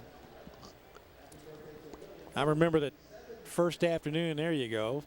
Fans of all ages. Looked like George Lucas, didn't it? I just remember that first round of batting practice that we saw up in Pawtucket. You and I are fortunate enough to cover a lot of college baseball, but when you hear those Louisville sluggers, the wood bats, hitting the baseballs, that's just a sweet sound, isn't it? It really is, and I've always said that wood on the bat was so good. I mean, I love college baseball, watching these young kids, but once you get here, there's nothing like the sound of it. Now Chris Curley, born in Edgewood, Kentucky, up in northern Kentucky, played his college ball at Campbellsville in central Kentucky. 6 foot 185. Bounce back to the pitcher.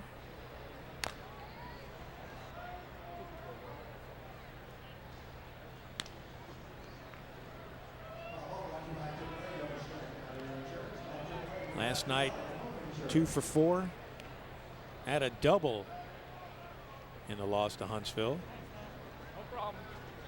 You know what's good now? We just watched third baseman that time, Josh Prince, take the ball and throw it into the stands.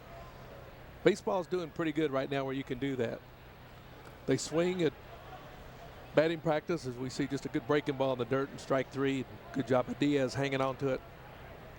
But we used to have to take batting practice with some pretty grungy looking old baseballs. Yeah, and back in the day, didn't they just try to dissuade you, discourage you from tossing a ball into the stands? You were not allowed, even in the big leagues. Yeah. Well, they used to say it was because of some kind of insurance thing, but George Scherger was our baseball Nazi, and he would hang on to him, buddy, and you had to, if he saw you throwing one, he'd say, "You owe me." So not the soup Nazi, but the baseball. He wouldn't say no ball for you. Well, he did say no ball for you, but we'd take one anyway occasionally. Jeremy Farrell, born in Long Branch, New Jersey, played his college ball at Virginia. 6'3", 200.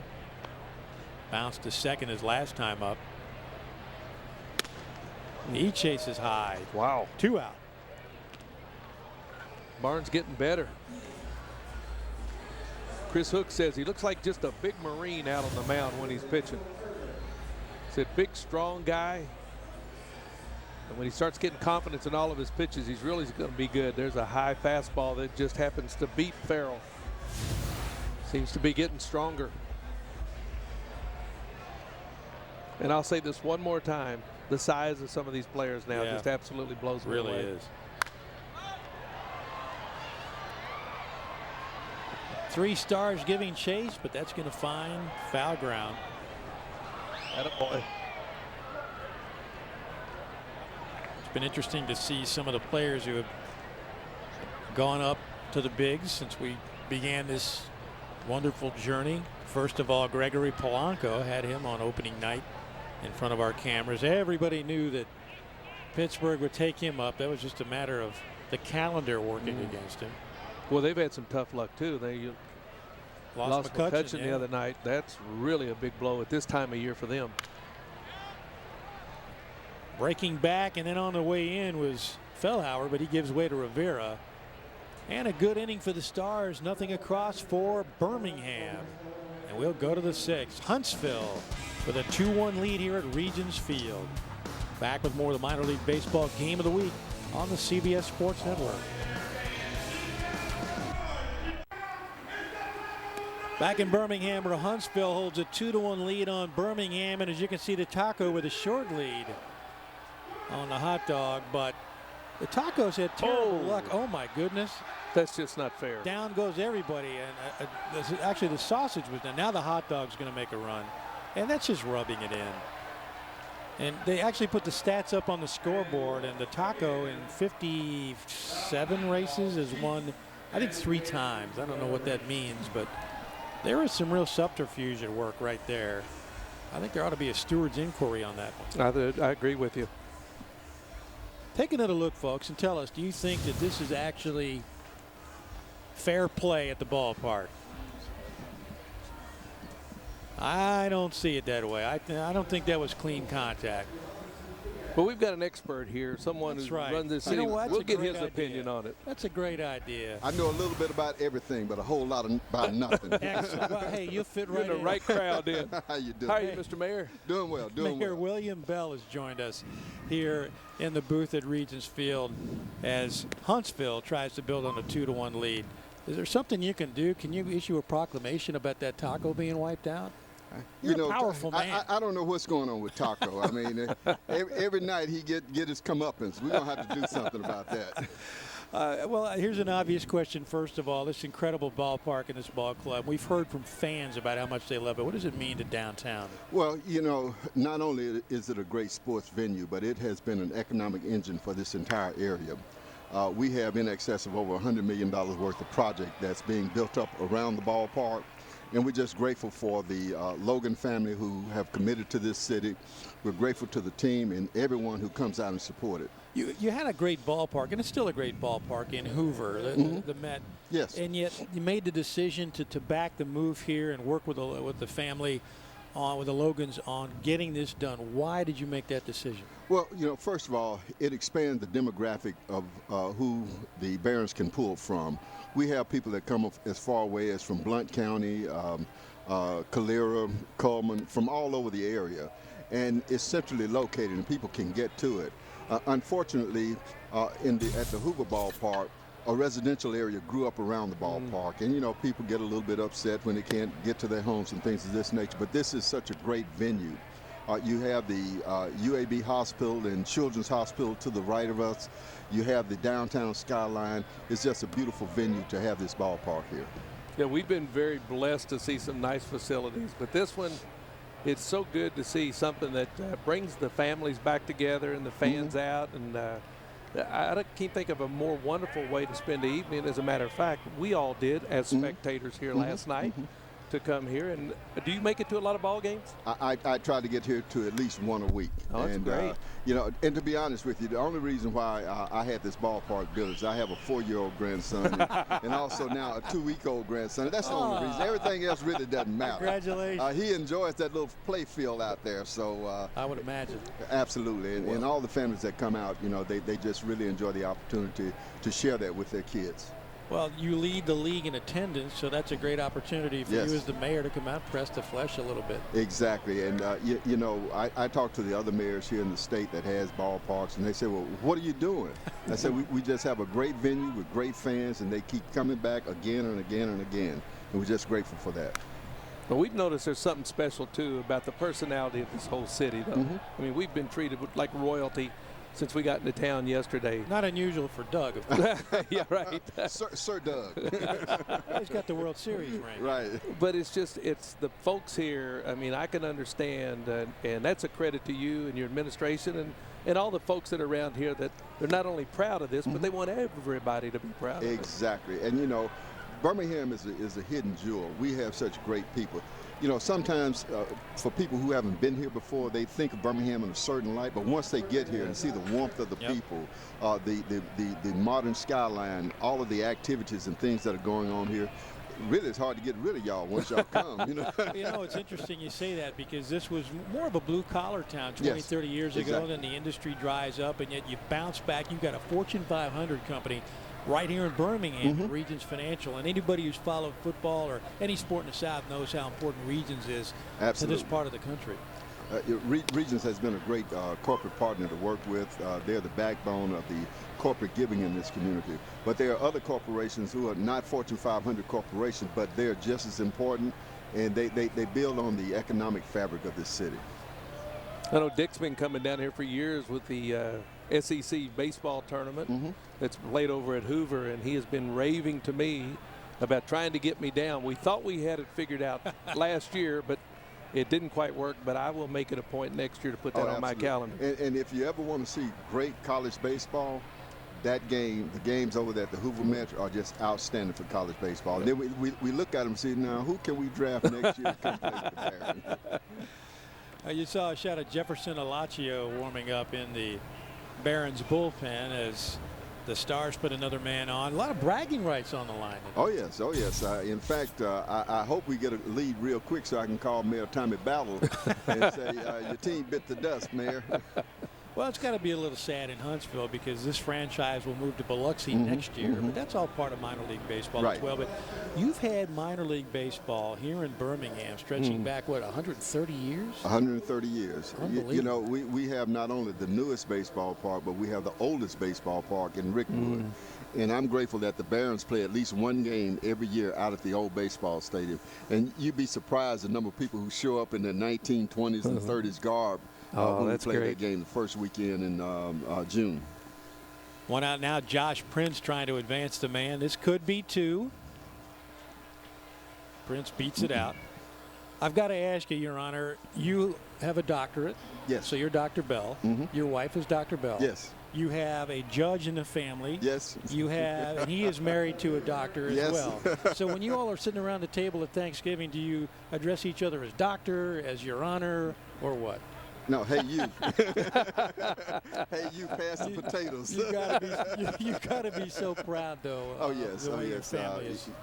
You know, I've been blessed to have such a great family, and it inspires me to make sure that we have the type of family entertainment that the Birmingham Barons represent in other venues in this community, because that's what it's really all about at the end of the day. How well you take care of your family, how well you provide for your family, and providing great entertainment is all part of it. Speaking of which, you have a daughter who's an actor? Yes. And we're very proud of her. In other words, she's living off her dad while she's in New York. What do they say, 90% of actors are unemployed? Exactly. Nobody knows that better than you? Right. But we're proud of her. Yes. She's into the environmental sciences. She just got her master's degree in that also. So we're very proud of her. Erica Matsu at the plate for the Stars. Hammered into the gap. On the run, though. Thompson runs it down. He's smooth. Doing what he does best. Your Honor, thank you so much. Thank you guys so much. And we appreciate CBS Sports for coming down. Thank you, Mayor Bell. Good to see you. That is the Honorable William A. Bell Sr., the mayor, sworn in January 26, 2010. Back with more on the CBS Sports Network.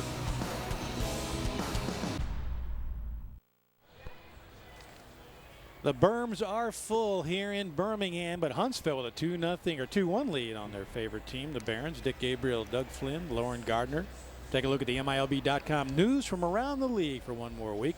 Javi Baez promoted to the Cubs. We saw him in Memphis earlier this year. The Cubs' #2 prospect, #5 overall, in his first major league game. First pitch he saw out of the ballpark off Boone Logan, leading off the 12th. His first big league homer, and that the game winner. The Cubs, yes sir, 6-5 win over the Rockies, over Lauren's Rockies. Except that's her #2 team to the Reds. Henry Owens nearly untouchable in AAA Paul Tuckett debut. Red Sox best pitching prospect, 2 hits, 3 walks, struck out 9 in 6 2/3, 14-4 at AA Portland, 23rd overall prospect by MLB.com. Trade deadline roundup came and went. Busy trade deadline, one of the busiest ever. Big name prospects moving. Colin Moran to the Astros, Peter O'Brien to the D-backs, Willie Adams to the Rays. And the NYPL All-Star Game will be coming to Brooklyn 2014. 10th annual New York Penn League All-Star Game comes to Coney Island later this month. Brooklyn Cyclones at MCU Park hosted the first ever New York Penn League All-Star Game in '05. Once again, they'll offer the best the league, or welcome the best that the league has to offer on August the 19th. 75th anniversary for the New York Penn League, which launched in 1939. MILB.com, your home to all the latest news, stats, and schedules from around the minors. Check it out today, MILB.com. Stay up to date on all the action. Great talent in the minor leagues. It's fun to watch those guys advance, as we've had the privilege of doing all summer long. We're going to have to get a number on how many of the people that we've had this year moved to the big leagues, because there has been several, and they've all done well. And a lot more to come when the 40-man call-up happens. Top of the order, Trace Thompson. A couple of ground balls tonight, the leadoff man for Birmingham.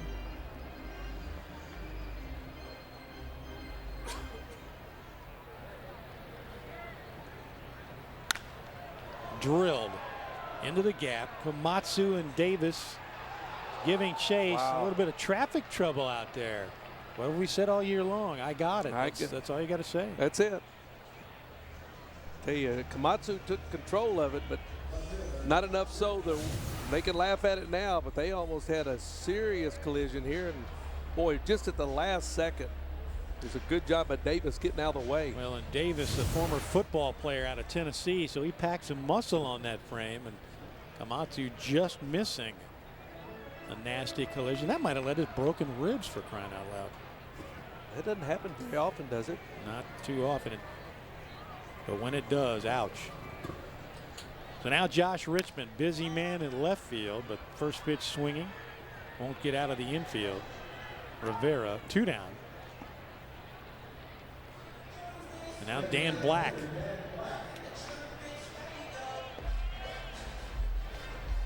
Singled back in the first inning, grounded out in the 4th. Designated hitter. 6'5", 240, a switch hitter.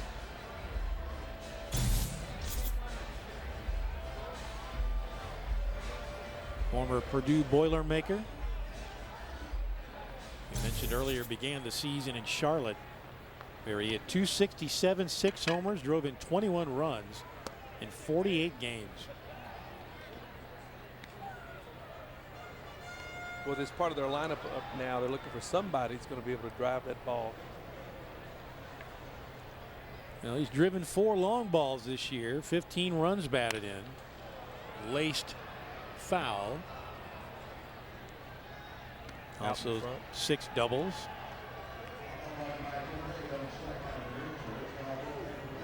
Only 16 strikeouts and 78 at-bats to go along with 11 walks.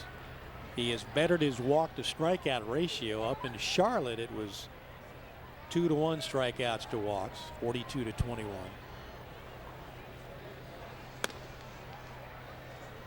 We saw a time there where you ask for timeout from the umpire. If he doesn't give it to you, you're in play. Now it's automatic. That's another rule change I like. I do too. Blew some heat by him. There's a few I don't particularly like, but I do. I like the fact that the umpire has to acknowledge the fact that you've asked for timeout. Well, it also takes the judgment out of his hands. Takes an advantage away from the hitter. Just caught up with that one, did Black.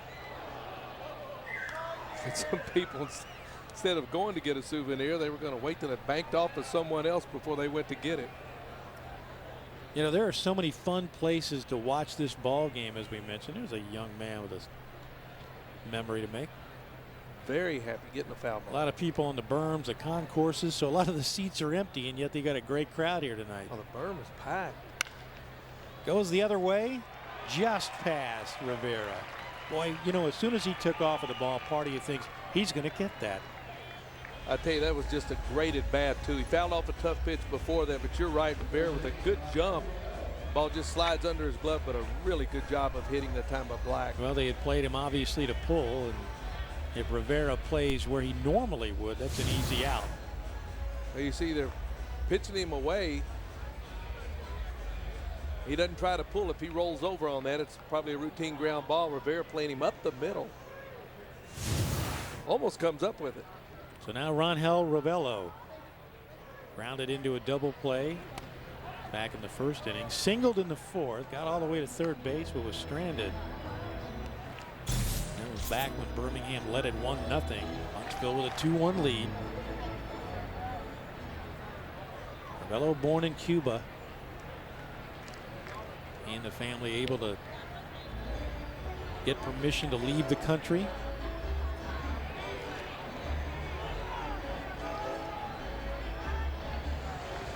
So as far as we know, there was not a situation where people's lives were in jeopardy when he left his home country, thankfully. Did you by any chance ever see the documentary on Louis Tiant when he went back home? I did not. If you get an opportunity, it's worth watching. Louis, one of my favorite people of all times, and of course a great pitcher who gets a chance to go back home and still looked at as a tremendous hero. When I was a young lad, I got to watch Louis Tiant pitch a rehab assignment with the Louisville Colonels, the old Louisville Colonels, when they were part of the Red Sox chain. Foul ground. Nick Ramirez covering a lot of ground and can't catch up. Too far for Nick Shaw to cover. You saw Kentrell Davis with all that speed giving chase, but that's one spot, kind of a no man's land in the ballpark. Yeah, that's a tough play for a first baseman. He's going right back over his shoulder. If the second baseman can get there, then it's got to be his ball because he's got a better angle on it. But he thinks right now that Ramirez has it. Shaw might have had it. Yeah. A better look at it. Well, if you're an infielder like that or a right fielder, that is definitely your ball. But as you said, Dick, that's just in no man's land. So new life now for the Barons. You see Dan Black short lead at first. He's the tying run.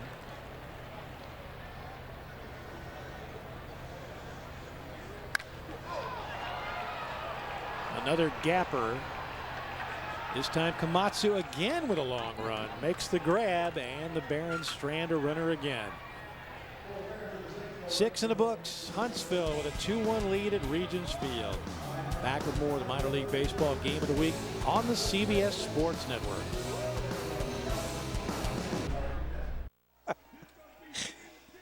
Huntsville with a 2-1 lead on Birmingham here at Regents Field. Dick Gabriel, Doug Flynn back downstairs. Lauren Gardner. Lauren. Well, I'm alongside Purdue product Dan Black. Now, Dan, you're 2 for 3 tonight. That at bat, you're able to battle back and get a single out of it. Take us through your hitting approach. I was just looking for something up in the zone that I could drive. And once I got to 2 strikes, I was just really trying to cover the plate, and he threw an outside fastball, and I was able to barrel it. You were up with the White Sox AAA team, the Charlotte Knights, earlier this season before suffering an oblique injury. How have you been able to recover and come back? Our training staff really took care of me this year. You know, obliques are kind of questionable, but it took me about 3.5 weeks, and then as soon as I was healthy enough to start playing, they sent me to AA to rehab. And I really just started seeing the ball well, and you know, it's kind of carried me so far and been doing a lot better. At 27 years old right now, I know you're down here at the AA level. You're down at the AA level, spending some time getting some extra at-bats. And what's your response to that conventional prospect criteria that, you know, guys at this level normally need to be around 25 years old? Well, baseball is a tricky game, you know. A lot of the lower round draft picks are grinders if they're still playing. I consider myself, you know, a grinder. I've put a lot of years in of hard work, and I've always put up good numbers. So hopefully the hard work will pay off, and I'll get to the big leagues soon. You spent some time playing winter ball this past offseason in the Dominican Republic. What was that experience like for you? It was very different.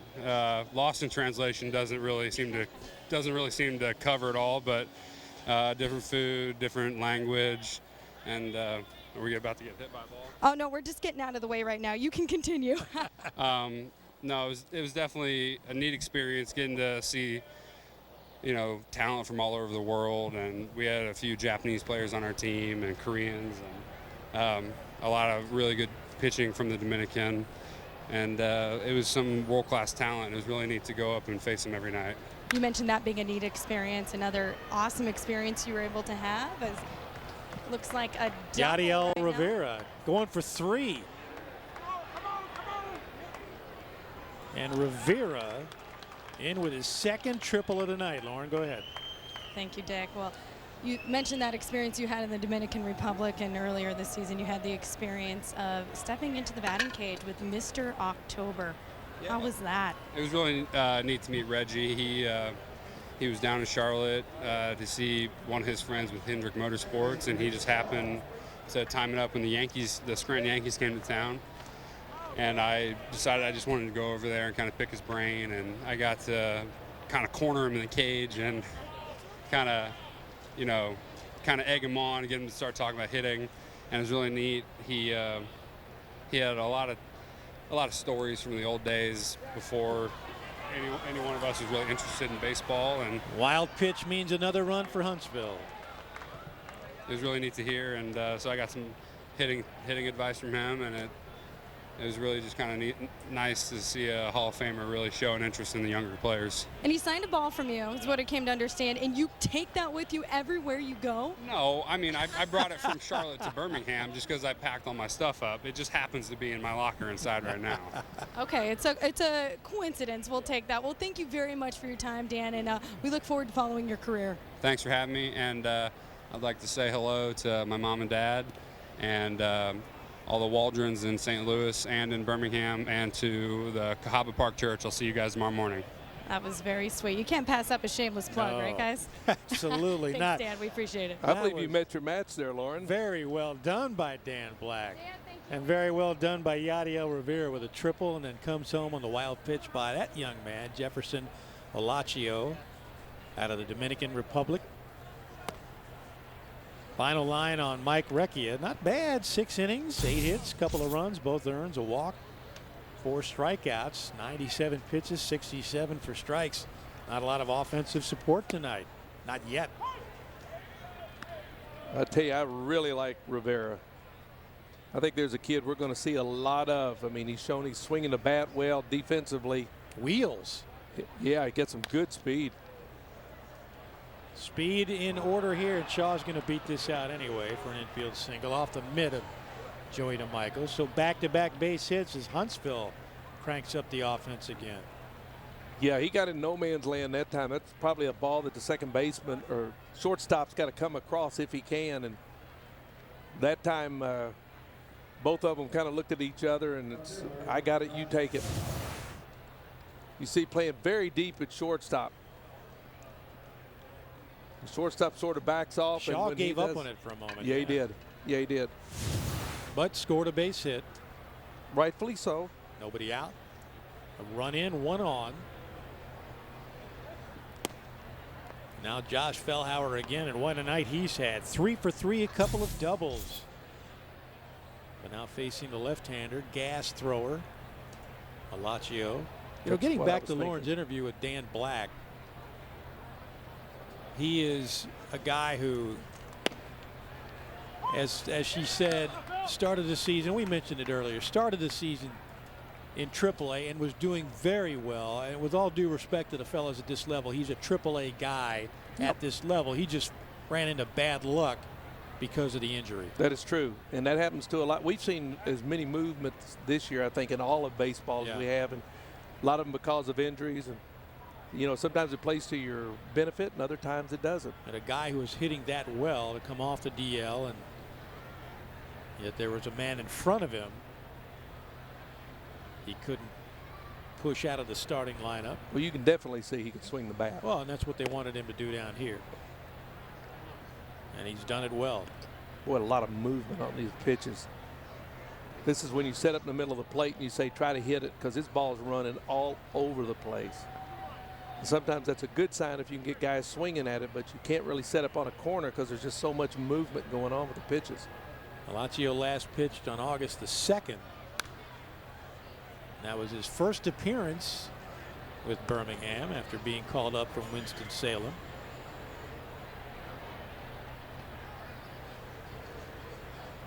Started 4 games down there.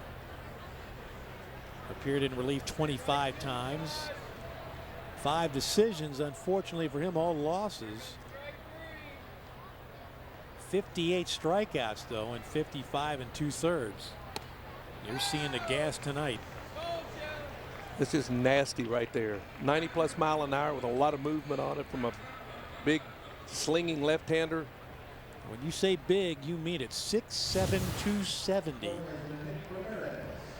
You look at that ball just run, and it's all that Smith can do is to hold on to it. They had trouble early trying to figure out his new teammate.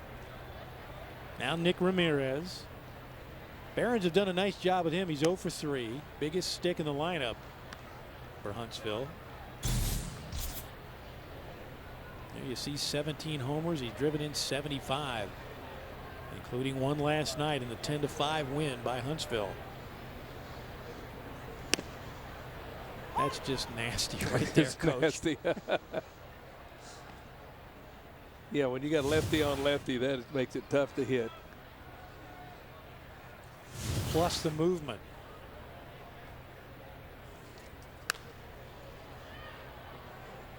Back with a little breaking ball. He's almost doing you a favor. His fastball has so much movement on it that throwing you that slider is almost doing a left-hander a favor.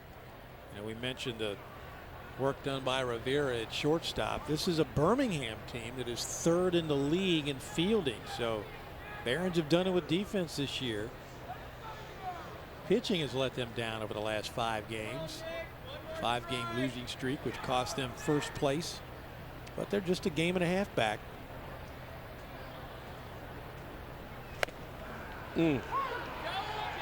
Froze him. Smoke on the outside corner. Back-to-back strikeouts, 2 out.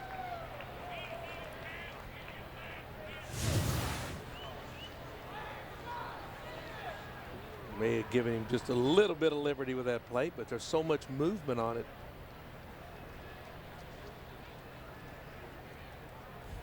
That is a look of disgust. Yes, it is. From Mr. Ramirez. So look at, well, I can't hit it, so Yeah. you might as well call it, I guess, but that's just nasty. Hector Jimenez 0 for 3. So the heart of the order struggling tonight for Huntsville.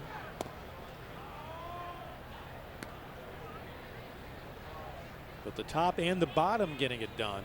10 base hits for the Stars.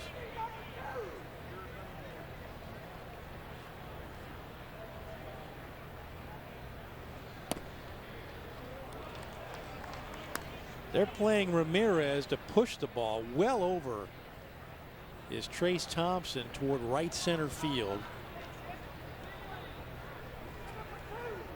Infield shifted a bit as well.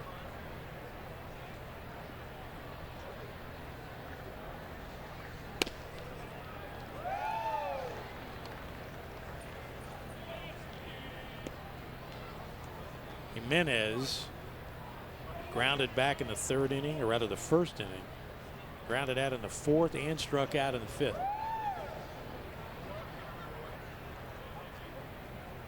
Well, they've done a good job tonight with these 2 guys, but like you say, Dick, top of the order and the bottom of the order. Yep.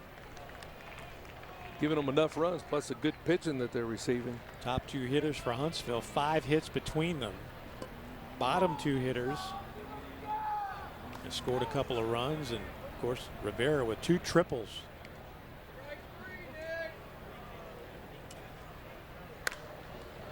Oh, looked like he had him. Boy, that's a good job of just fighting off a pitch.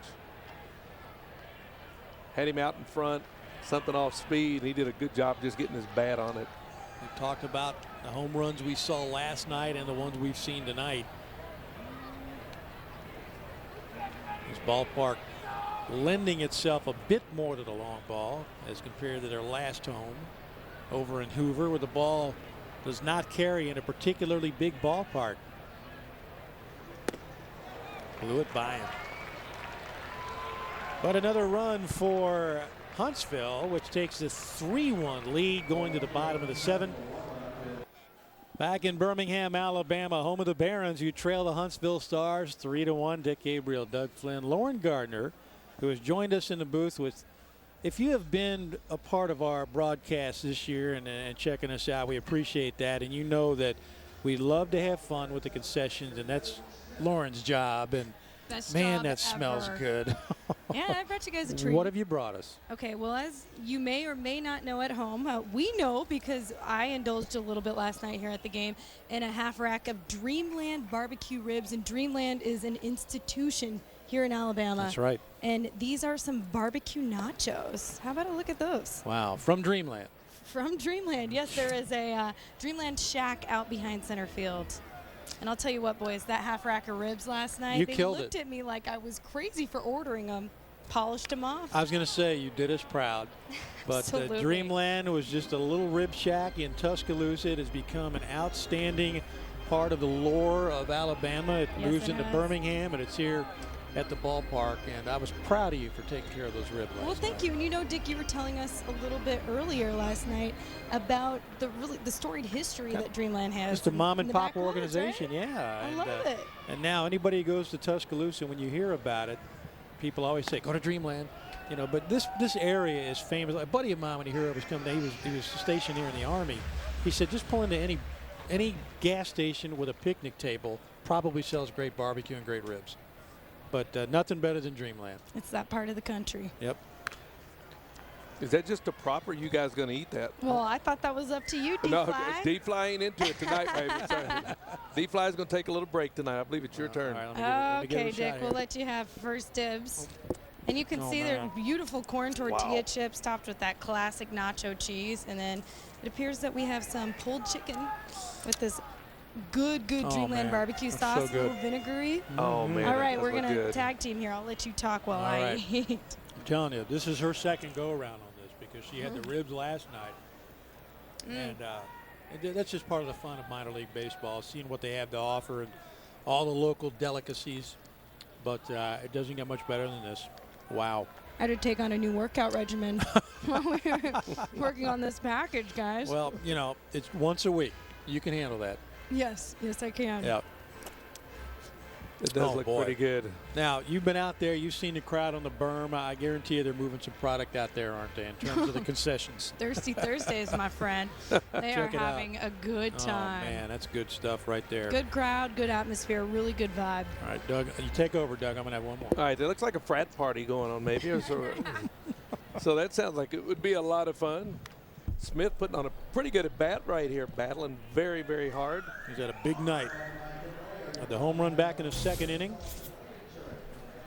Trying to put his team back on the board. The offense has gone to sleep again for the Barons. Interesting interview with Dan Black. As we said, a guy who was just tearing it up at AAA and trying to fight his way back. But you know what's great about the Reggie Jackson autograph ball is Reggie Jackson's one of the great players to come through this franchise.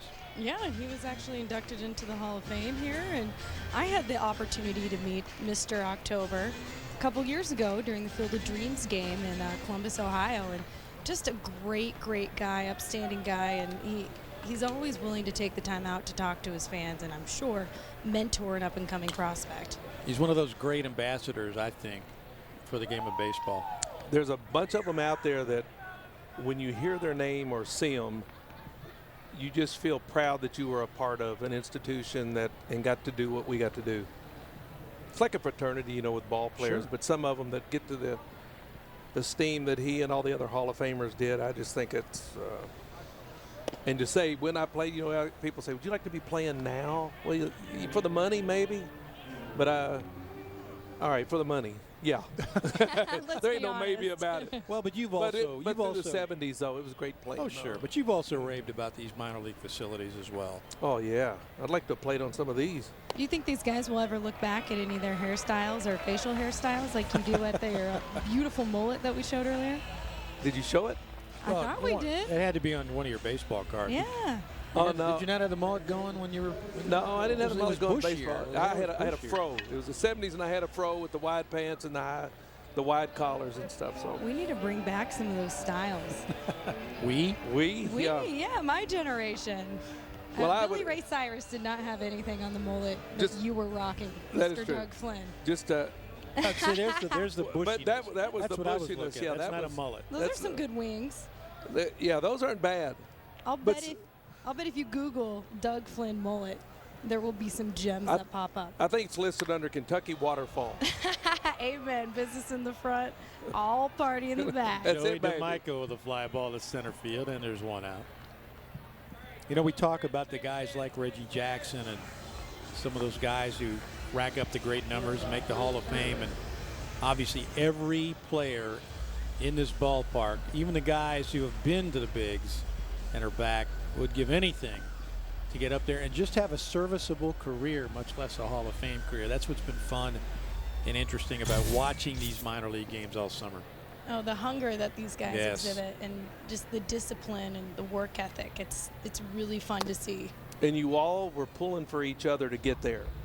When I came up through Cincinnati organization, and when you saw one of your buddies make it, then all of a sudden you realize, okay, if I'm playing with him, then I got an opportunity to make it. And so your first goal is to get there. Your second goal is now get a chance to play. Your third goal is get a chance to play every day.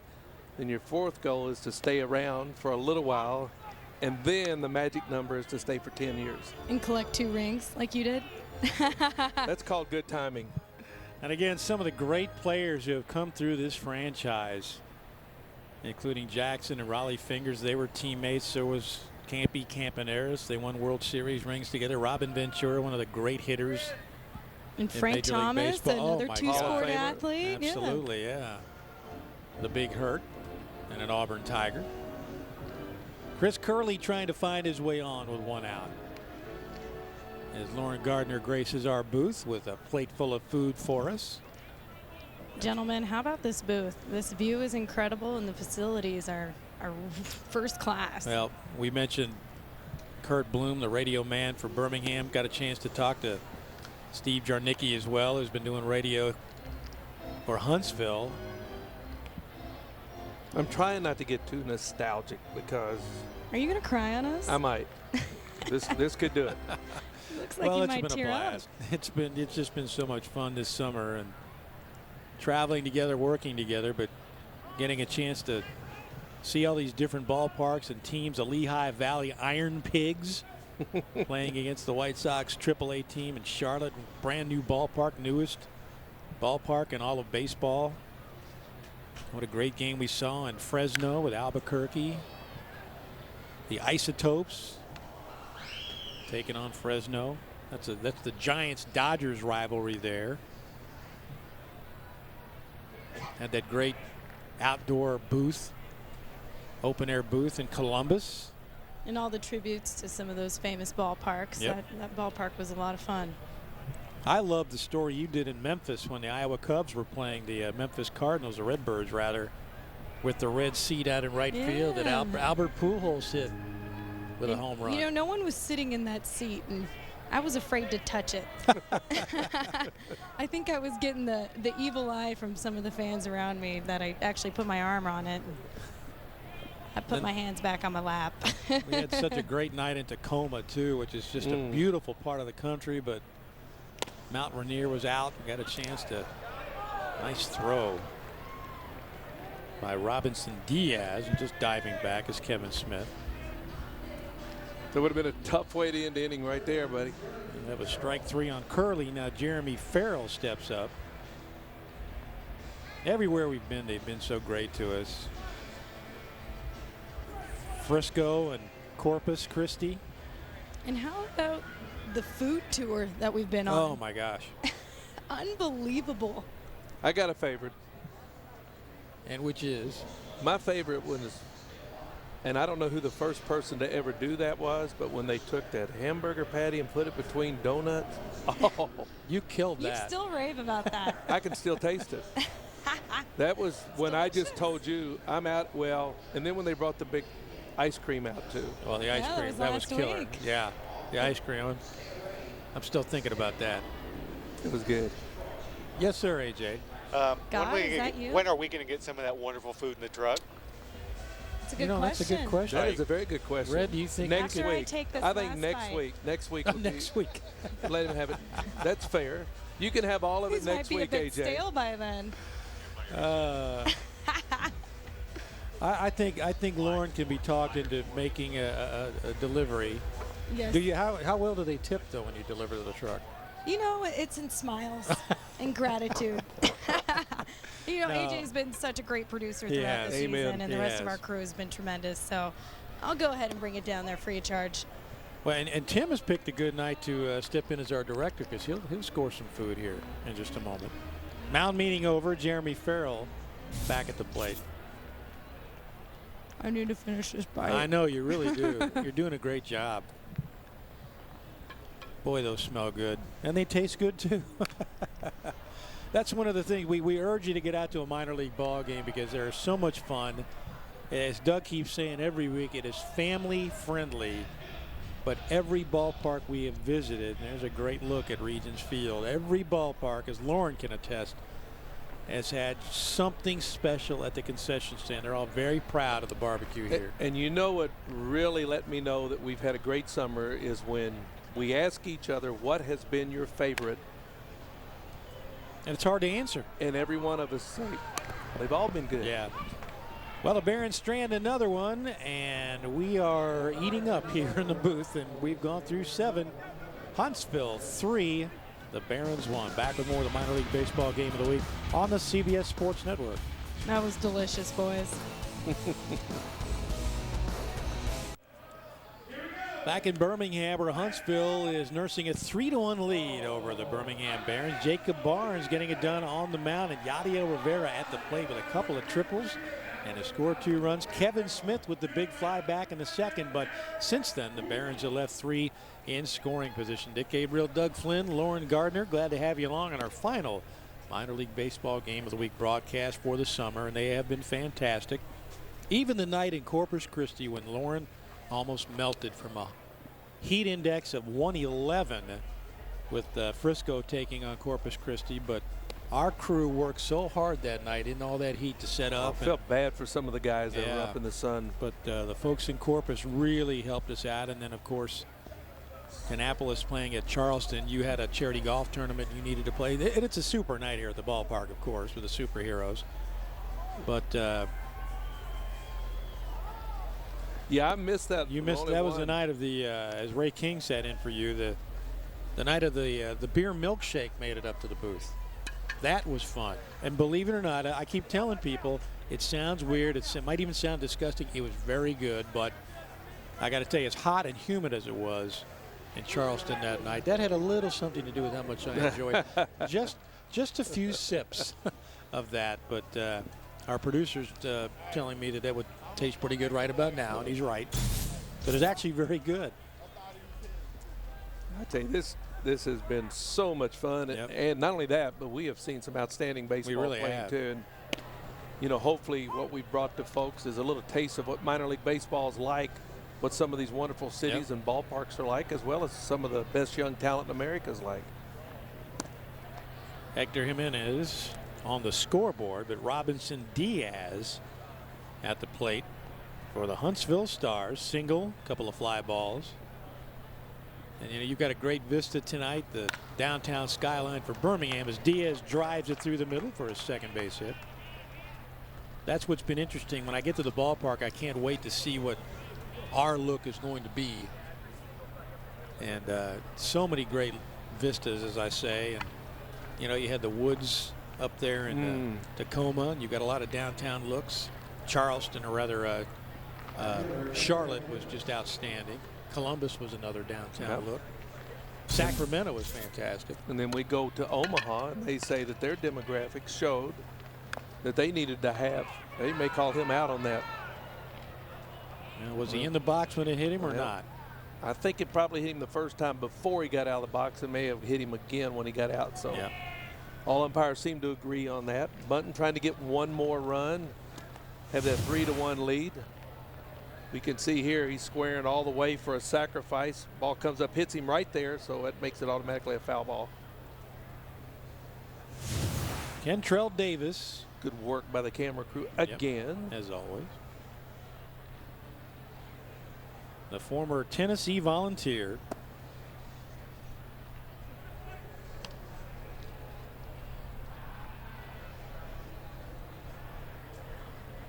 First round pick, 39th overall in 09. Freshman All-American in 08. So named by Baseball America. Only freshman in the country to be a semifinalist for the Golden Spikes Award. Rockies took him out of high school in the 14th round. But he was being advised by Scott Boras, which scared away a lot of teams, so he went ahead and signed to play football. 5'9", 200. That's a lot of muscle on that frame, and one of the reasons is he worked for his dad in the offseason. His father Kenny has a construction business, and his job was helping to lift and pour concrete slabs. So that changed him from a spray hitter to a home run man. That'll do it. Yeah, he is put together, that's for sure. Saw him during BP, shorts and t-shirt.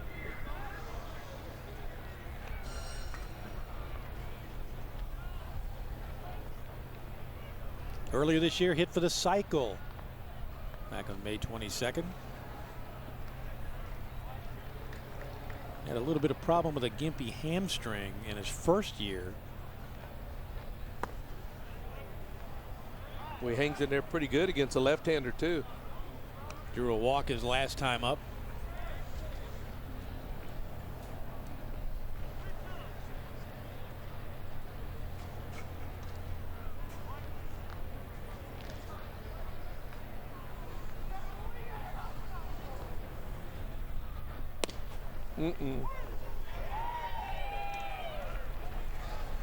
Froze him with a pitch. I don't even know if he could have gotten to it. Yeah, I guess he's thinking it may have been just a little bit low. Kind of gives you that Bob Veal look for some of you old timers when you look at this big picture. 6. What did I say? 6'7". Wow. It's kind of the way Bob Veal was, about the same size. Big hard thrower. Always had a little handkerchief in his back pocket to wipe the glasses off. Yep. So now Josh Prince grounded into a fielder's choice his last time up, struck out back in the 2nd inning. 12 doubles on the year, along with those 4 home runs. Some of the crowd has started to melt away here in Birmingham. A lot of folks still filling the rocking chairs behind the berm in right center. That was us about this time last night. Nice breeze comes out on the berm. You have food, fellowship. Also have the radio broadcast coming through the speakers out there, so you feel connected to the game. Got him to chase. Well, he got a lot of movement, and he's just having a hard time staying off of that pitch. Starts on the plate and then just dives away from a right-hander. This pitch didn't look like it was on the plate at all to begin with. Prince is helping him out just a little bit. He'd be a little bit more patient.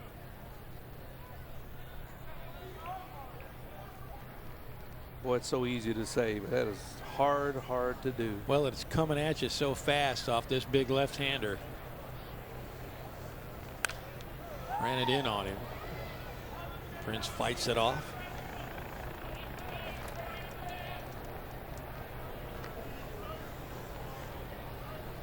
We were talking about being in Charleston and came back to South Carolina for a game in Myrtle Beach right when the really nasty weather was setting in, but the baseball gods smiled. We got our game in. A beautiful no way night. I thought we'd play that ball game.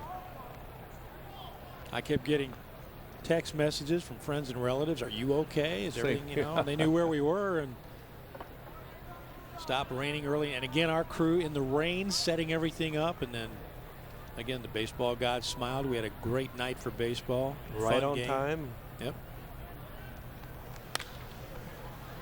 Infield, right side, DeMichael.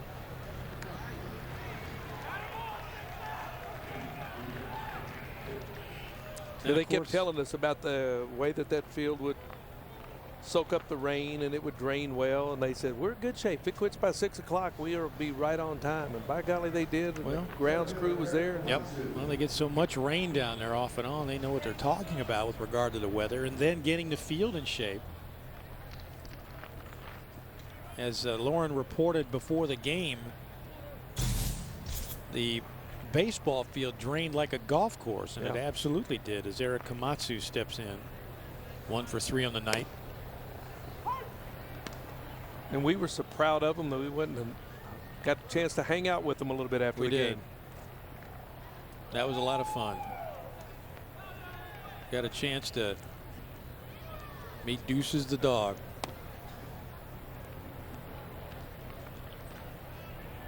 Oh yeah, I forgot about that. The dog who delivered the baseballs to the umpire. That's right. Ran the bases after the game. Just more minor league fun.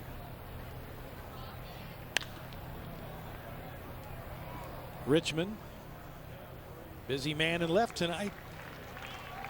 And the Stars strand a runner. Will go to the bottom of the 8th.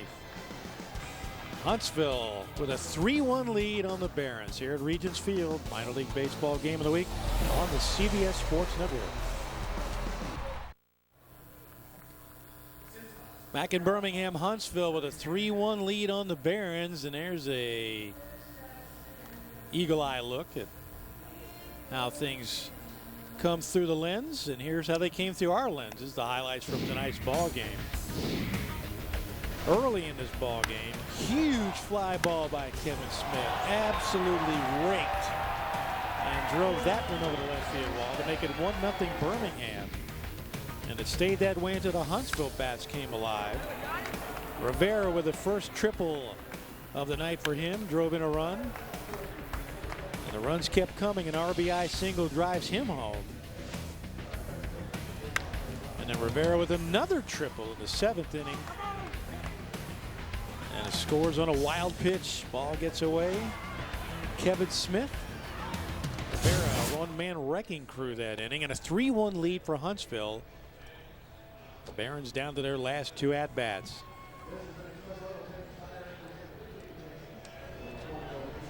Michael Early will lead things off here at Regions Field.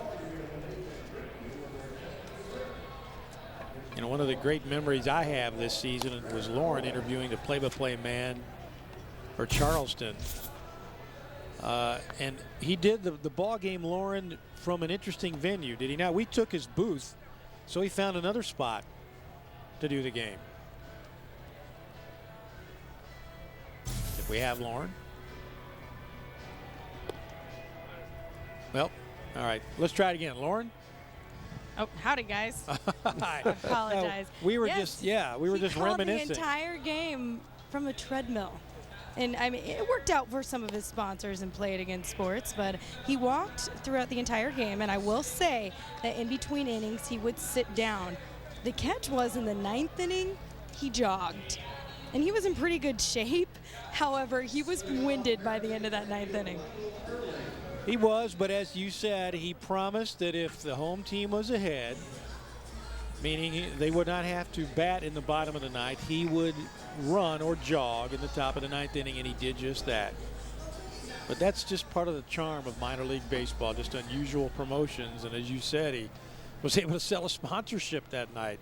And people loved it. He was on the concourse, and he was interacting with fans, and he had some help from the visiting radio guy, though, so he helped him out a little bit. Nice running grab by Davis. Michael Early retired, 1 out.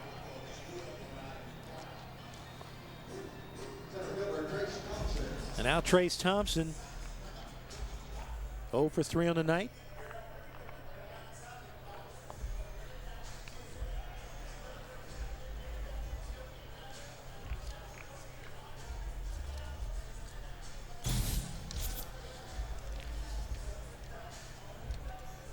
Greg Holly on the bump now for Huntsville.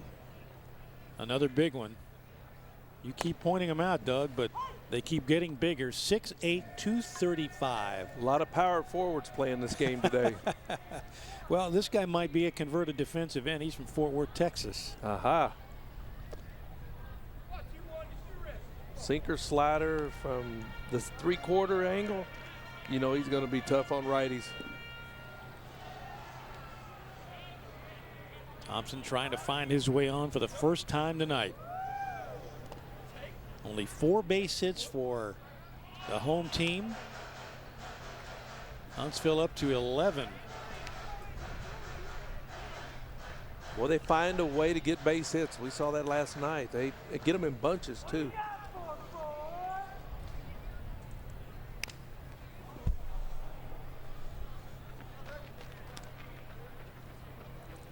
It was fun watching Thompson play center field last night from the berm out there in right center. Gives you a lot of respect, really all the outfielders, for the way the ball comes at them and tails away from them.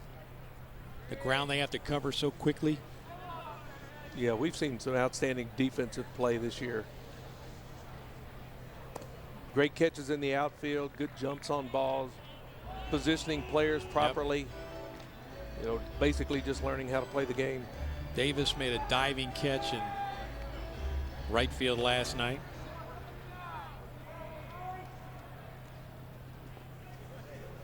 Three-two pitch. Right on the nose, but right at Komatsu. 2 out. With Birmingham, Dick just trying to find some way to get some offense going. Yeah, they're look up there tonight with only 4 hits on the board, and they haven't been able to put anything together or piece back-to-back hits with a walk or something to get some runs. Haven't really put much pressure for the manager, Julio Beñas. Haven't put much pressure on these Huntsville Stars. And in his words, this is a gritty ball club that'll continue to battle you, but right now in a little funk on this 5-game losing streak and just trying to get things back in order again. But only a game and a half out. Yep. Well, give Huntsville credit. The Stars trying to battle their way back into the second half pennant race. They already won it for the first half of the season, so they're in the playoffs. Well, your hats go off to these guys too, because the way the players come and go now is amazing. I mean, you've got a roster that you start off with, and just when you think you've got it set, somebody gets sent up. Next thing you know, you're rearranging your batting order and your pitching rotation and everything else. Would you say he was a sinker ball pitcher? I was going to say Josh Richmond is trying to figure this guy out. Hit by a pitch back in the first inning. A couple of fly balls.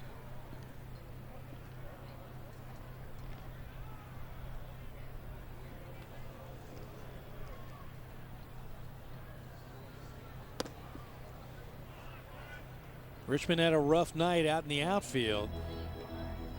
Ball hit over his head. He had to chase down. They went for a triple.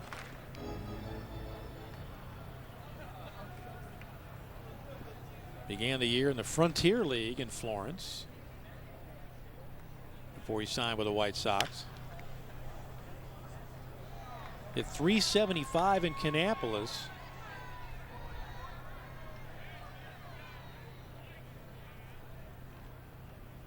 Southern League midseason All-Star. Nice job. You'll have fun with that tomorrow. It'll be out in the road somewhere in the dirt, in the mud. And Dad says, I'll hang on to it for a little bit. One of my favorite movies, Sandlot. Oh, Dick, we might have a play. Oh, that was just about 15 feet away from us. Would have been a good chance for the former Gold Glover to snag a souvenir. I saw Jeff jump up like he got a pretty good jump on it. I don't know if he was going to make the play or not. No. This is his home field. It is. It's exactly right. Our stats man sitting next to us. Did you notice the catcher over here to the right didn't even move? Yeah, Andy Roberts, the former bullpen catcher. He knows to let foul balls get away. That one hammered to left. Fellhauer back, look up, and that's gone. Wow. So Josh Richmond releases a little bit of frustration and hammers one to left. And again, the ball carrying here at Regions Field. Actually, the wind blowing in a little bit, but he drove it right through. And it's a 3-2 game. This ball is mashed. Boy, a sinker that just didn't quite sink, and he knows it. See, home run hitters, when they hit them like that, they have an idea. Just sets his head down. He knows this ball's got plenty of distance.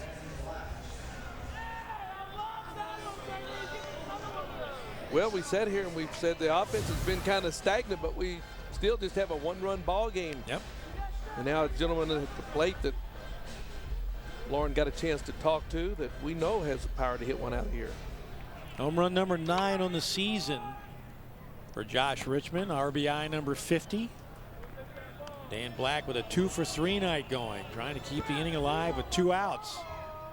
The rally happening for the Barons. There you see the solid numbers for the left-handed hitter.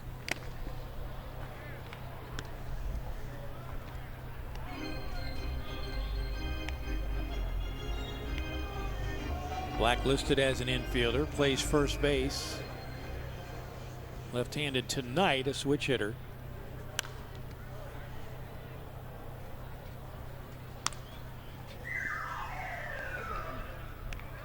That's the location he's looking for right there.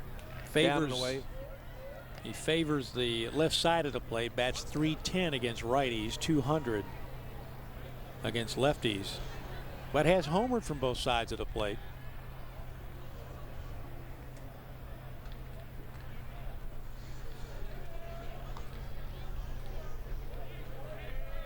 Back to a one-run game.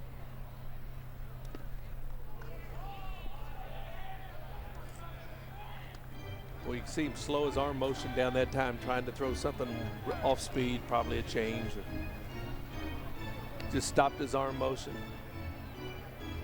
You don't want to get beat on your second or third best pitch, and right now it looks like his sinker is his best pitch when he can locate that down and away. Yep.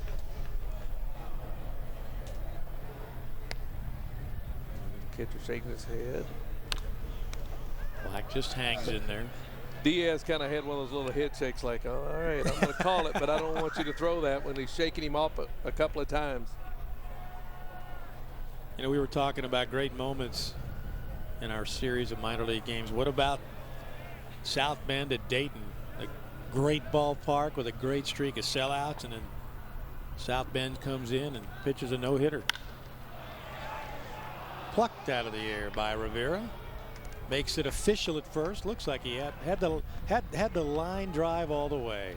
But a run on the scoreboard for Birmingham on the Josh Richmond home run. That ball's still vibrating. 3-2. The Stars lead the Barons on the minor league baseball game of the week. Back in Alabama, where Birmingham trails Huntsville 3-2 at Regions Field here in Birmingham. Dick Gabriel, Doug Flynn, Lauren Gardner. You know, some are funny, others feathered, but all are tons of fun. Which mascot is the best in the minor leagues? 14 league champions have been selected in MILB.com's third annual Mascot Mania competition. And now they're asking for your vote to be crowned the overall champ and receive the Mascot Mania Championship belt. See all the worthy candidates and pick your favorite at MILB.com. Boy, that's a tough choice right there. There are a lot of great ones, a lot of creative mascots in the minor leagues. I don't know how you do that. And we have another there. Yep, there you see some of the mascots hard at work.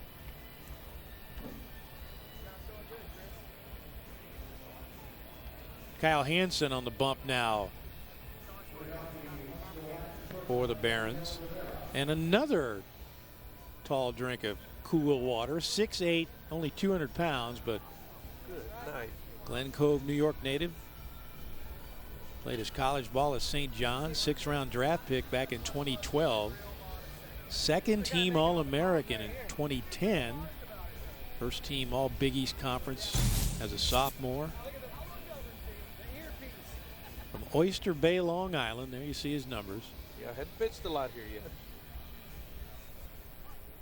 Selected by the Brewers out of high school, did not sign. So he might have been a Huntsville Star, but instead he plays college ball, drafted by the White Sox. Brother Craig taken by the Red Sox in the first round of '05. Spent 5 years in the bigs. Yadiel Rivera chasing. What a night he's had. A couple of triples. He's got 3 knocks on the night. 2 runs scored. Getting that 4th one, that makes it a great night. Well, instead, that's strike 3. And there's 1 out. Now Nick Shaw trying to help extend the inning for Huntsville, looking for insurance against a Birmingham team that made it a 1-run game in the bottom of the 8th inning. Talked about the no-hitter pitch by Blaine Weller for South Bend up in Dayton. In front of our cameras, we had a near no-hitter in Memphis, the Iowa Cubs and the Memphis Redbirds. Jim Cooney, 8 2/3. No-hit baseball for Memphis. Well, we were doing everything too, weren't we, to say that we were not going to say anything about the no-hitter? Yep, we did what we could. We kept quiet. We were perfect, not to jinx it.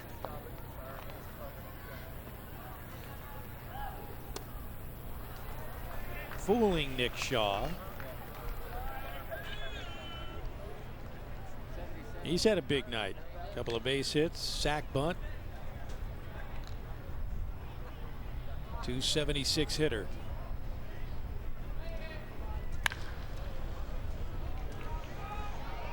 DeMichael plays it off his chest and does it nicely. 2 down.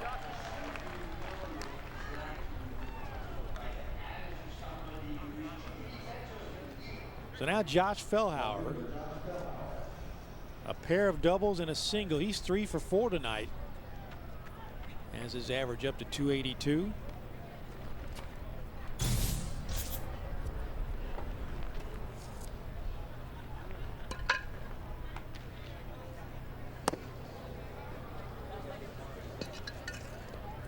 Born in Rancho Cucamonga, California.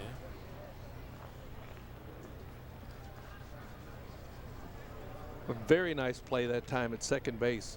Ball came up on him. He kept it in front of him, barehanded while it was in the air to make a nice play. Didn't panic. No, those are the kind where you say, if you miss it, you booted a routine ball. But that was a nasty play, and he did a good job. Bellhauer with 5 base hits over the last 2 nights. 2 for 5 last night, plus a walk. Boy, double figures and hits again. Yep. And then get the pitching like they're getting tonight. They'll get back in this race in a hurry. And there's another one. How about 4 base hits? That'll work. Been a busy man here in Birmingham. 4 base hits makes a very nice evening. That's a whole face full, as guys used to do. They'd put their hands up and say, yeah, it's a nice little 4 fingers evening. in front of your cheek. Seen Got Pete. a little something on my cheek here. That's right. I use 4 fingers to knock it down. We'll watch his short, quick stride. Wow. I mean, just barely moves his foot. Just picks it up, sets it down, and lays a good swing on him. So now 2 outs and a man aboard. Nick Ramirez looking for his first base hit of the night.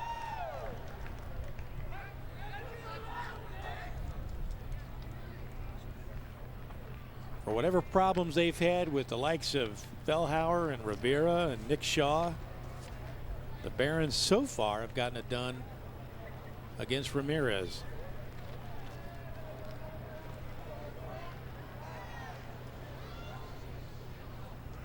.6'3", 225. I mentioned earlier he was a really outstanding 2-way player for Cal State Fullerton. Freshman year, he was a DH, been on the mound, 3-1, 7 saves. You can see where, with that big long swing, that he's very pitchable. But if you make a mistake, he's going to hurt you. 16 for 16 in save opportunities, his 3rd in last year at Fullerton. Big West Player of the Year. He also hit 9 home runs.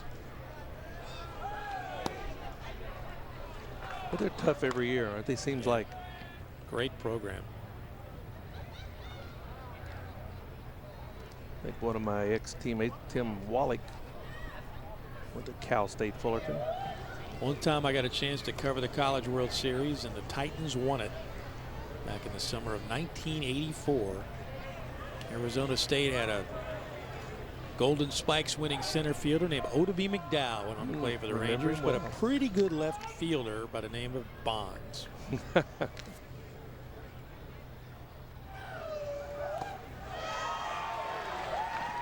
And the tag makes it strike 3. The Stars strand 1. The Barons down to their last 3 outs. We'll see if they can rally. Minor League Baseball game of the week on the CBS Sports Network. Back in Birmingham, where the homestanding Barons are down to their last 3 outs. Dick Gabriel, Doug Flynn, Lauren Gardner. This may be our last 3 outs on our Minor League Baseball game of the week package this summer. We are so glad to have had you along. Hope you've enjoyed our ball games and our broadcasts. You can't have had as much fun as we have, but it has been a real treat bringing you these games. And we got to call a no-hitter. Yep. We got to do ball games literally coast to coast. We got to work with Lauren Gardner. What else is there? I don't think it gets much better than that, boys. Well, we've seen great baseball. I'm telling you what, if you make me cry, I'm going to be mad at you. Would you cry if we made you? Nah. I didn't think so. She's tougher. You know, the friendships that we've made, though, and I'm hoping that we get a chance to do this some more, because you're right. Great ballparks, great fellowship, great food, great friendships that are going to last for a lifetime. Wonderful prospects out on the field. I mean, the product they're putting out there is just incredible. Why do you want to get serious about baseball? I don't know what we're talking about. Well, and again, a great job done by our crew all year long, all over the country, from the folks who have traveled with us, from John Jagu and Hillary. They left us last week. They had other things they had to work on, but Tim Cushing has stepped right in again, directing, and A.J. Godinez has been with us all but one game. He was on the DL after a horrible softball injury. But he learned some important words by going on that DL. I got There's the start. That's how rallies begin as Ronhel Ravello rips one into the corner for a double, and the tying runs at second, so they may not be done yet. But again, just talking about some of the great places we've been and the great stories we've been able to bring you. And what about Reading, Pennsylvania? How much fun was that? I mean, a place where when we saw the schedule, we were a little bit puzzled, but the folks with minor league baseball, Corey Bernstein, Michael Hand, they said it's going to be great, you're going to love it, and they were right. Everything about that facility, that field, the community, and the team was special. Heck, they even had a pin behind their outfield for 2 ostriches because they wanted to add a little something extra for their fans. Kevin Smith, the big stick, they're going to try to get him to lay one down. Yeah, ostriches in a cage before the game for the fans to see them. And they were Judy and Ruth. Is that right? The name? Judy and Ruth, yes. And then Lauren and I got to see a father-son combo who take care of the ostriches, turn them out into their pen after the game and beyond the left center field wall. And they're actually gentle creatures. I know they were female ostriches, but they were really gentle. David Goforth trying to nail this one down for Huntsville. Prince in at the corner, and Smith swinging away, and down now 0-2. Yeah, they actually let us hold an ostrich egg. Yeah. Which they told us if you made an omelet out of it, which they have, it's the equivalent of like 15 chicken eggs. That's incredible. They have to drill into it. Yeah, with a power drill. So we've learned a lot on our travels, but we know this game ain't over yet. Infield drawn in. Boy, he's got a good cutter, throws hard, we heard early. 7th round pick out of Ole Miss in 2011 by the Brewers.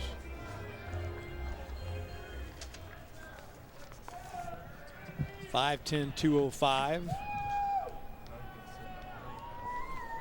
Native of Meridian, Mississippi.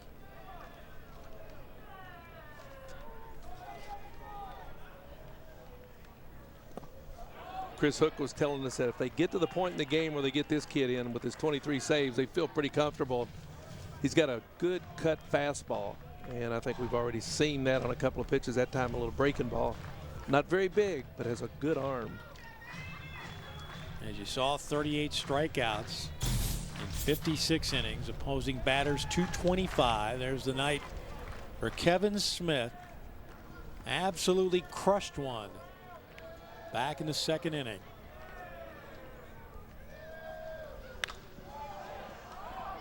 Just a little bit behind that one. Boy, if nothing else, he's looking to try to hit the ball the other way with no outs. Even if he happens to make an out, he can advance the runner, put him in scoring position with less than 2. So Goforth with 24 walks. He's given up just 2 home runs this year. Spent entirely in Huntsville. You know, Doug, maybe you can attest to this, but I was just down in the dugout, and things are relatively quiet in the park. And they'll stay quiet for the time being as Komatsu pulls it in, and boy, Smith just under that a tick. To follow up on that thought, they were also pretty quiet in the dugout, but you could tell guys were trying to get things going. Were you one of those guys that would provoke a little bit of energy, get people going? What do you think? I think you're running up and down the dugout. Yeah, I had a hard time shutting up. I wished I was a better hitter, but I wanted guys, play hard for 9 innings, and then if we lose, we lose. But you don't lay down. I mean, this game is so freaky, and momentum can change so quickly that if you can just keep guys playing hard, you got a chance for something to happen. And that's such an intangible. I mean, how contagious is that, and how important is it for a guy to have that, especially when you're looking at someone to maybe go to the next level? Well, it can be very contagious, and you see a lot of teams now, not only in the minor leagues, but in the big leagues that don't really have that, and they're trying to, for whatever reason, you want to be professional, but there's nothing wrong with being loud and enthusiastic and loving what you're doing. We're loving what we're doing. We've done it all summer, and our thanks to so many of you for tuning in. Thanks to the fine folks at CBS Sports, including Chris Fitzpatrick and Julie Carrick, for working with us all year long.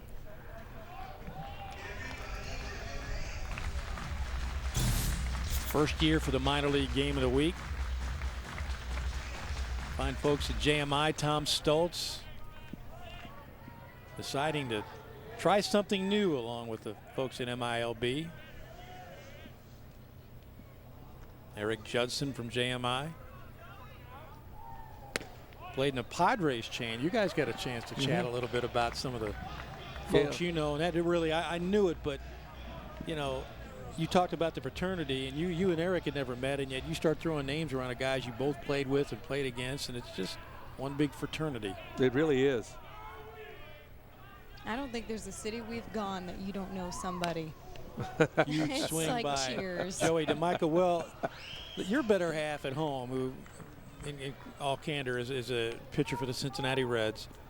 You did an interview with a young man who broke up a no-hitter of his, and he texted you right after the interview. Yes, I Tell did. everybody Jake about that. Fox, yeah, he mentioned it to me and wasn't sure if he would remember or not. And sure thing, as soon as the interview was over, I received a text message that said he broke up a perfect game, in fact. Oh, wow. So at the AA level. So I think they were both proud of what was taking place at the moment and had a mutual respect for one another. Again, really enjoyed playing one part another. of the They both played hard. Part of the active fraternity. Yeah, it really is. Joey DeMichael trying to tie this game up. That'll move the runner. 2 out. How about the defense? Fundamentally, it's amazing to see how good these guys are at this. Well, especially Rivera. He is just an outstanding player. He's one of the best we've seen all year.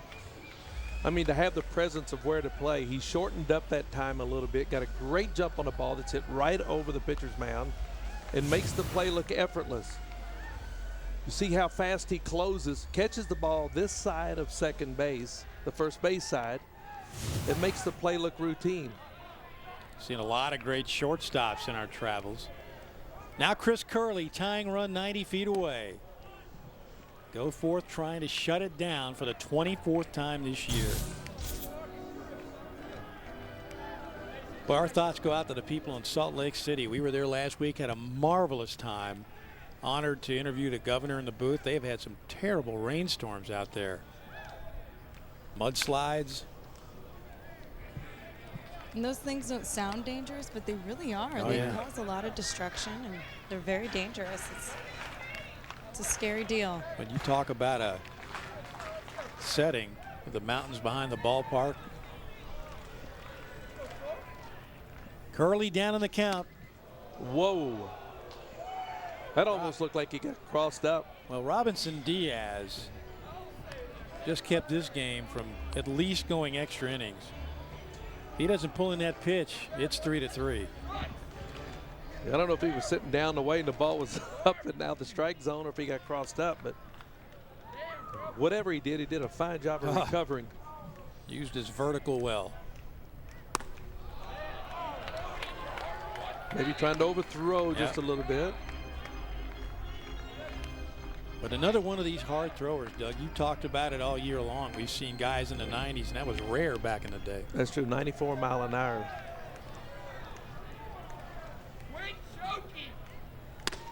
Checked it. Nope. Can't end the game on that one. No. Right, Andy? Had to ask the authority over here. Former minor league That was umpire. a firm nod. He was tough, man. He was a, look at that. Look at that Would face. you argue with that? No way. He's No. stern. Looks like a drill sergeant. 3-2 pitch. Look Tie at game. Bonus baseball, perhaps. If the Barons don't bring him around. That's a fitting way to have our final game. Mr.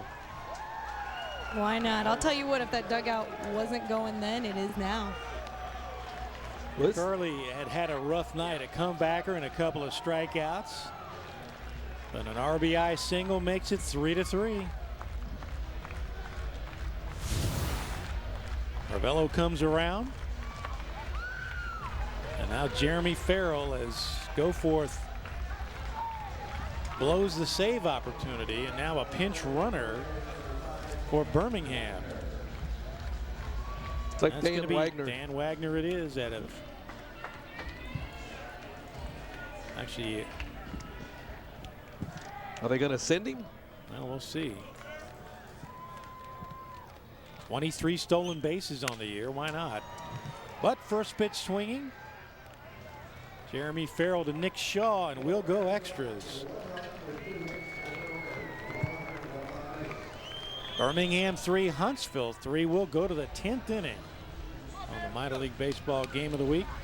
More to come your way from Birmingham on the CBS Sports Network.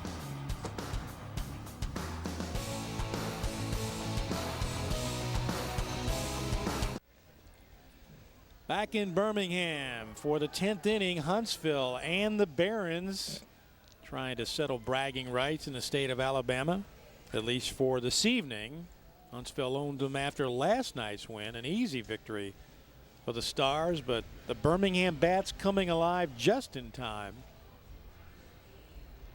And now the Stars will try to take the lead again.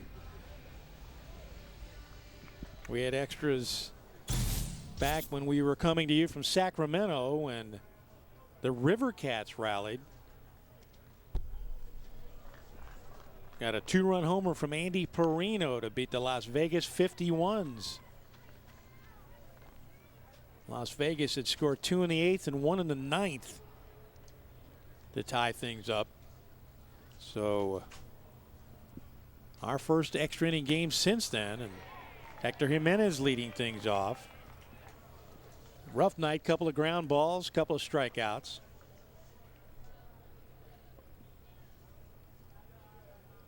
Kyle Hansen still on the bump.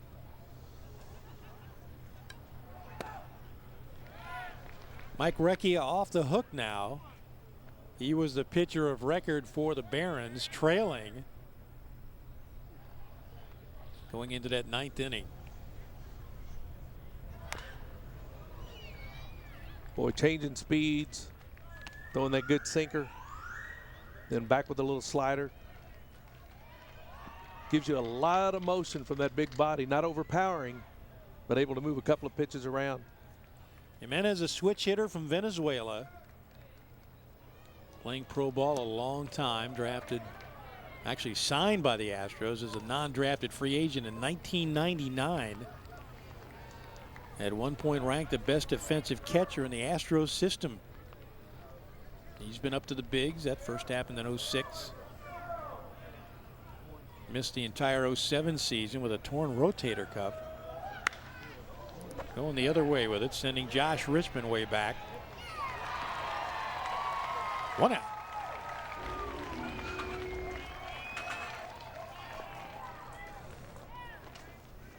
Josh had a busy night out there tonight. Now Robinson Diaz. Likewise a busy man behind the plate and a couple of base hits. Out of the Dominican Republic. Blue Jays signed him back in 2000. They dealt him to Pittsburgh. In that deal, Toronto picked up Jose Bautista.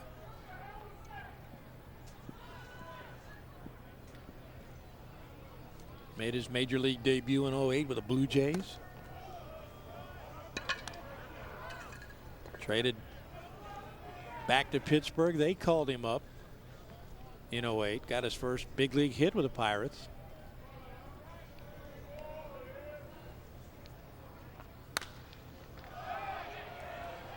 A tweener. Richmond calls off Curley. 2 down. Boy, he had a good swing. That ball maybe had some cut on it. Hit it off the end of the bat. And a busy, busy night for that young man. Now let's put out number 6, not to mention the base hits he's had to chase down. 12 total for Huntsville. Now Kentrell Davis drew a walk back in the 6th inning, and first pitch swinging.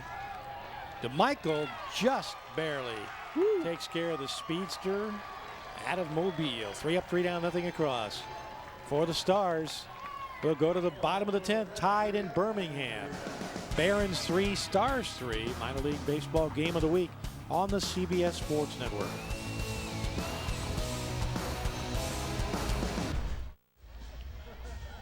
Back in Birmingham, where the Stars and the Barons are playing extra baseball.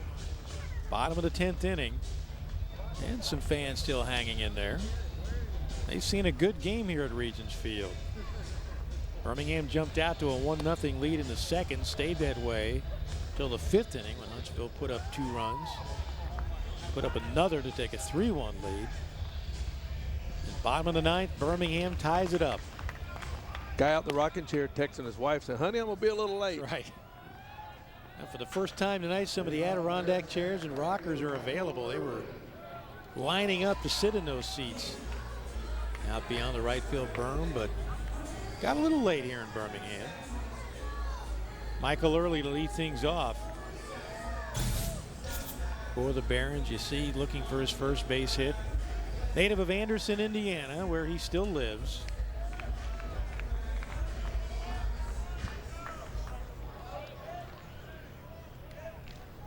Made the midseason All-Star team in the Southern League this year.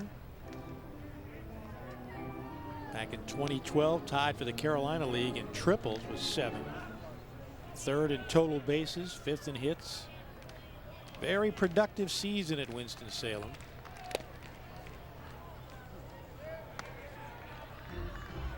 In Indiana Hoosiers college baseball.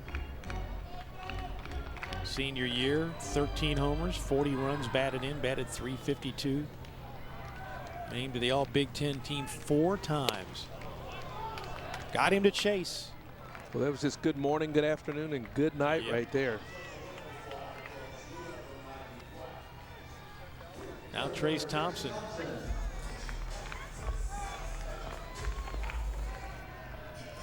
Leadoff man is yet to get on base. 0 for 4 tonight. I think defensively, though, he reminds me of Drew Stubbs that used to be the center fielder with the Reds. As the way he coasts on balls and just makes everything look like it's routine. Born in Ladera Ranch, California. Well, I tell you, Goforth's getting loose now.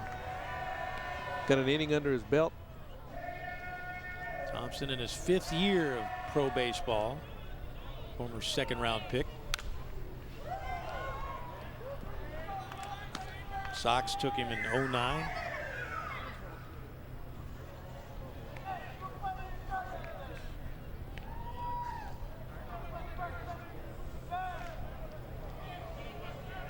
Had a 12-game hitting streak earlier this year. And again chasing. Back-to-back strikeouts for Goforth. Now Josh Richmond, this is what he did in the 8th inning. Hammered high and deep and out of the ballpark. That made it a 3-2 game and set the stage for the game-tying rally in the 9th.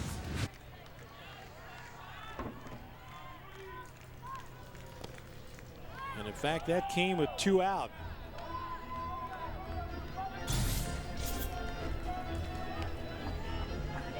You wonder if this is the last inning for Goforth, who is the closer. That's exactly right. Of course, you look out and you don't see anybody getting loose right now. Yep. In the bullpen for Huntsville.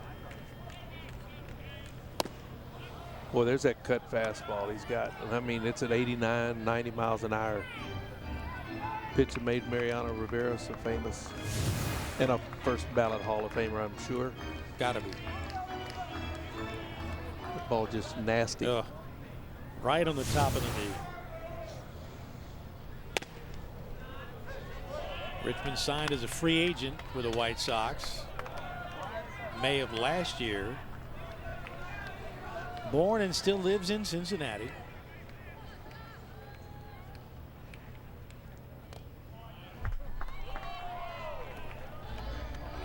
Well, he's got himself in a good hitter's count right now. Oh, yeah. 2 for 4 with a triple last night.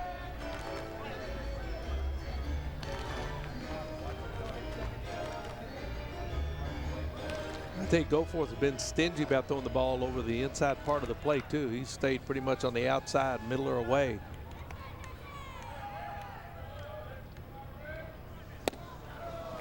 Boy, doesn't give in to him at all. When you've got a pitch like that, you don't really need much of a slider when you've got a 4-seamer and a 2-seamer that's running away like that ball does. That's 89 mile an hour too. One pitch away from striking out the side here in the 10th inning. Instead, he walks him. Winning run at first. So now Dan Black, 2 for 4, couple of singles. Barons are hoping that their DH can put a charge into one, and that said, the Huntsville Stars outfielders all drift back a few steps. That is a deep outfield. Yeah, hitting one in the gap's going to be a little tough now. But there is a big gap in left center as they play him to pull. Got a good cut. So far, the balls we've seen him hit the best, he's hit the opposite way. Mentioned the start he got off to in Charlotte. Not a great average, 246, but in 38 games, 5 homers, scored 17 runs, drove in 14, had a 4 for 4 game with 3 home runs. But 3 days later on the DL. First game here in Birmingham, 4 for 5 with a 3-run homer. Welcome to the club. Welcome to Birmingham. Average up to 293. Runner goes. Winning run at second. Not a bad throw by Diaz. No, good throw. But a decent jump by Josh Richmond. He gets a great jump. Good pitch to throw on too if you're Diaz.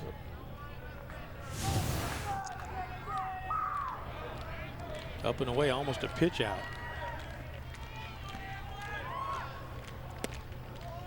And a great pitch. Goforth comes back and gets the outside corner. Jumps ahead, 1 ball, 2 strikes. Well, Black put on a good bat a couple of innings ago when he had 2 strikes, fouled off a couple of pitches that were nasty, and then finally got one he could handle. Hit it through the left side for a base hit.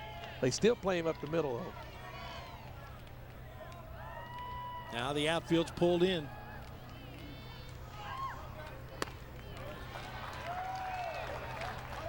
Here's how much Huntsville respects this young man.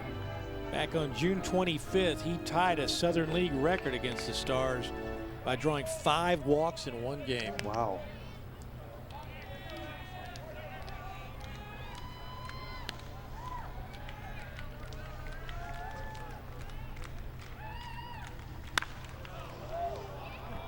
Got a healthy cut. You got one on the inside part of the plate, and he was ready to turn on it. Look at an old school look that Richmond has with the stirrups and the socks. Brings back a lot of memories from the way guys used to wear their uniforms back in the 60s. And got the high pants. Yeah, I like that look. Right I like that look too. Socks are nice and even.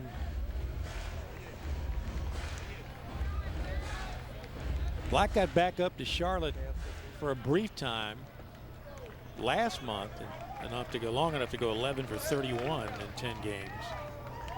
They just couldn't get him enough at-bats. So they brought him back to Birmingham where he could play every day.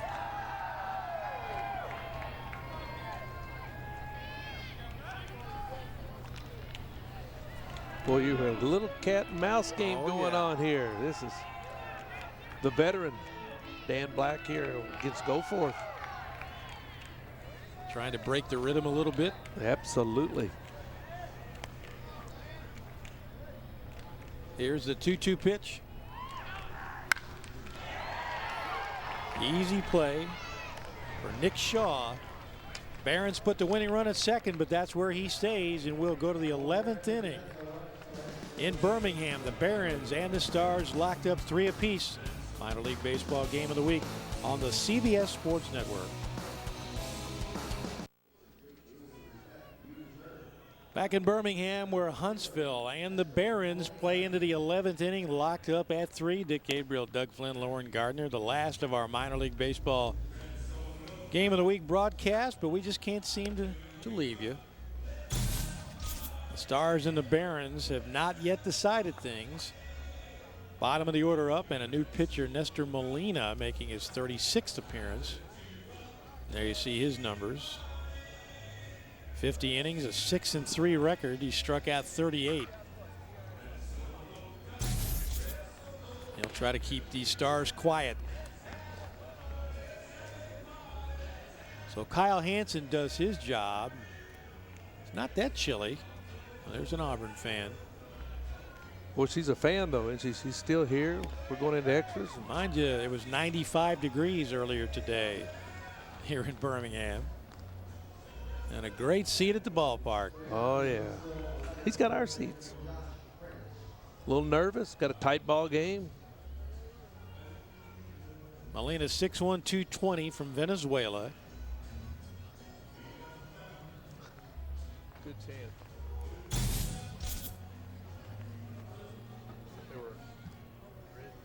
Came into the season ranked by MILB, or rather by MLB.com, as number 18 among White Sox prospects. Blue Jays traded him to the Cubs in 2011. And despite the stretch by Ravello, an infield single for Josh Prince. Curley made a strong throw, but Prince too much speed. First base hit of the night. Well, he did show some good speed getting out of the box. He knows when he hits it, it's going to be a tough play for the shortstop. He's busting it all the way, and clearly, once again, the umpire is right. Just barely. Boy, Ravello did everything he could. Let's see if they play small ball. They got to get this runner over there. Eric Komatsu with a base hit.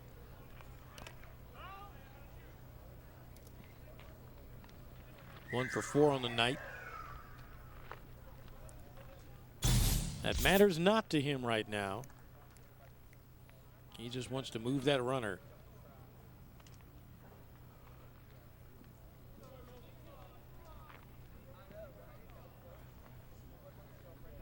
Eighth-round draft pick by the Brewers back in 08. Yankees drafted him out of high school, but he didn't sign. Whoa.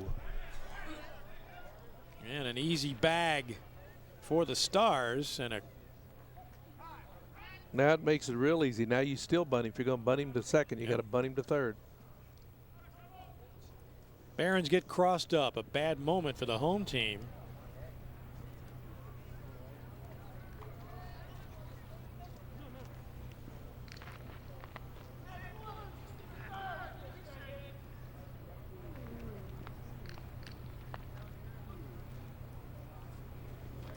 Got him swinging away, evidently, and Jeremy Farrell creeping in at third, anticipating that bunt you were talking about, Doug. Well, you would think if you're going to bunt him to second, but you got a left-hander up, and if he handles the bat well, you're asking him to try to at least pull the ball.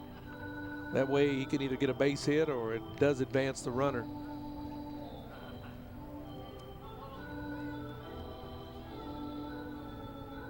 They're sitting in the driver's seat right now, especially if you got a guy who's pretty good with handling the bat.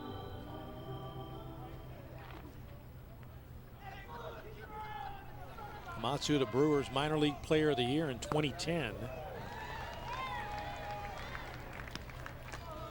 See, that time an awfully big swing. He had a 2-1 count, but you really don't need that. All you need is just a nice base hit. This time, boy, the bottom just drops out of this pitch. You can see he's way out in front. His job right now is very simple, just advance the runner.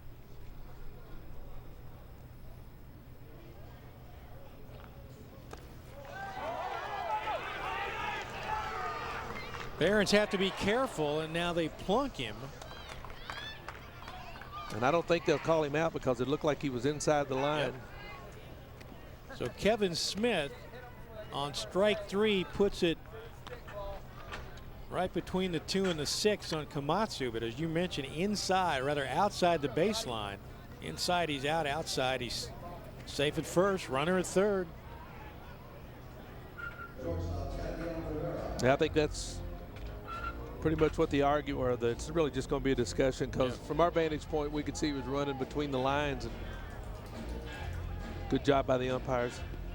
So the Barons in trouble again. Infield all the way in. Not interested in a double play, at least not at the moment. Yadiel Rivera, who's tripled twice, scored 2 runs.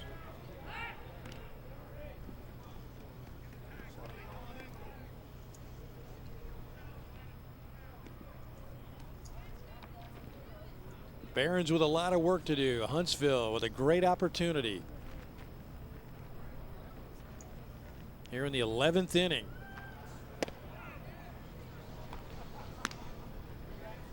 Now Komatsu, uncontested, takes second base. So no force play available. Not that the Barons were willing to look for one. There's a good look at the pitch.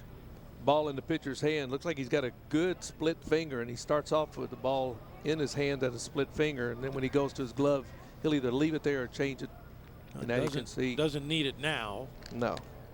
And you know, they got away with what could have been a balk a few minutes ago. They made a play at first base with the first baseman not covering, and so in reality that could have been a balk, but stolen base, uncontested stolen base takes care of that. But with a man on third, the balk would have brought him in. That's exactly right.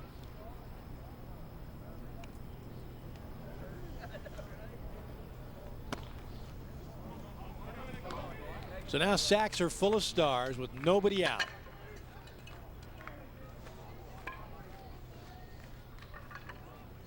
Nick Shaw having a good night tonight. The leadoff hitter for Huntsville with a chance to be a hero. 2 for 4. Couple of singles, a sac bunt, an RBI.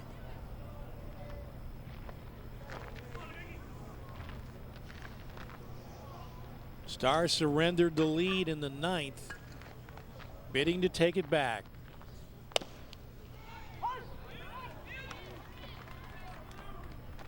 You can see him working that ball in that glove, getting that good grip on that split finger he's throwing. Nestor Molina in a lot of trouble. Great look at it right there.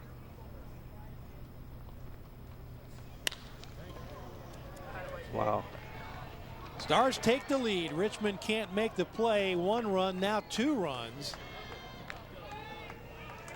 And it's a 5-3 lead for Huntsville. Nick Shaw, base hit number 3, just stuck his bat out, as they say. You know, gave it everything he had. He sure did, Dick. And there's a kid right there that knows what his strengths are. All he does is he just looks for the ball out over the plate, serves it out to left field. Richmond doesn't have any chance to get there. Does a good job of trying to knock it down. But boy, that is impressive. So big Davis night. Opened the inning with an infield single, barely beat it out. Eric Komatsu struck out, but took first base when the throw got away. That'll keep the runners home. So as we often say, the little things come back and haunt you.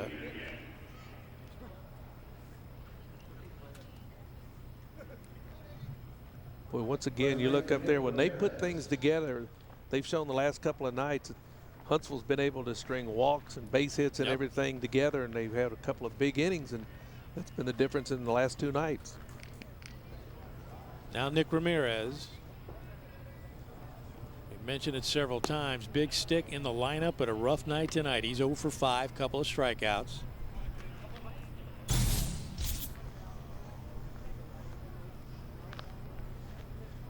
Well, you still can't get lazy to this guy, because one swing and he definitely puts it out of reach.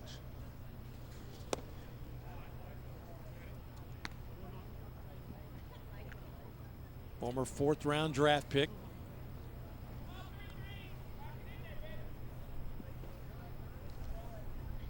Now they're just going to put him on, it looks like. Yep. Second intentional walk of the inning.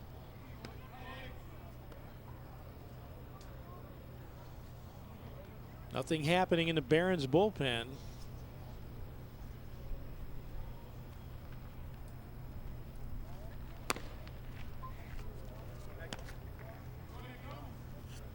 Molina struggling. Good look at the manager, Julio Viñas. And we heard Lauren talking to him earlier in the game about his bullpen and how they were going to try to get it in order. Didn't seem too worried about the starting pitching, but I believe right now his offense is as much an issue as the bullpen is. Molina began the year as a starter, made 3 starts and went on the DL. Trace Thompson in center field. Runners tag. They're going to hold him at second as the 3rd run of the inning scores. That's Rivera. And it's a 6-3 lead for Huntsville. Got him a pitch up that he could drive. Did just exactly what you're supposed to do.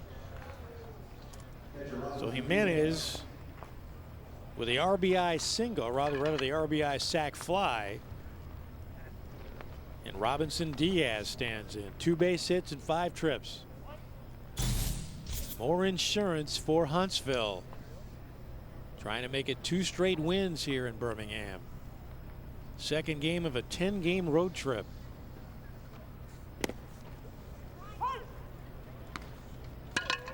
Boy, one of the few fastballs we've seen him throw. Remember in the old days, he had a guy named Bruce Suter, obviously a very good relief pitcher. Pretty good pitcher. Through every pitch was a split finger. I don't care what the count was. Another fastball. Every single pitch was a split finger. You had that kind of movement he had, wouldn't you? Yeah, I mean, he had such good controls, like Negro in the knuckleball. They knew exactly where it was going.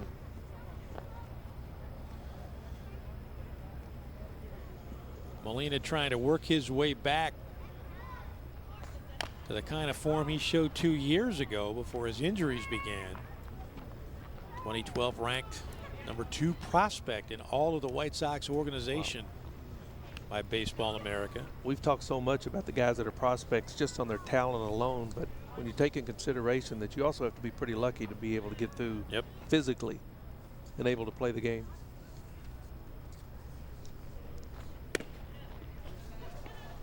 That's why Cal Ripken's streak to me is just amazing. Well, just think of all the games he played at first where he never missed an inning.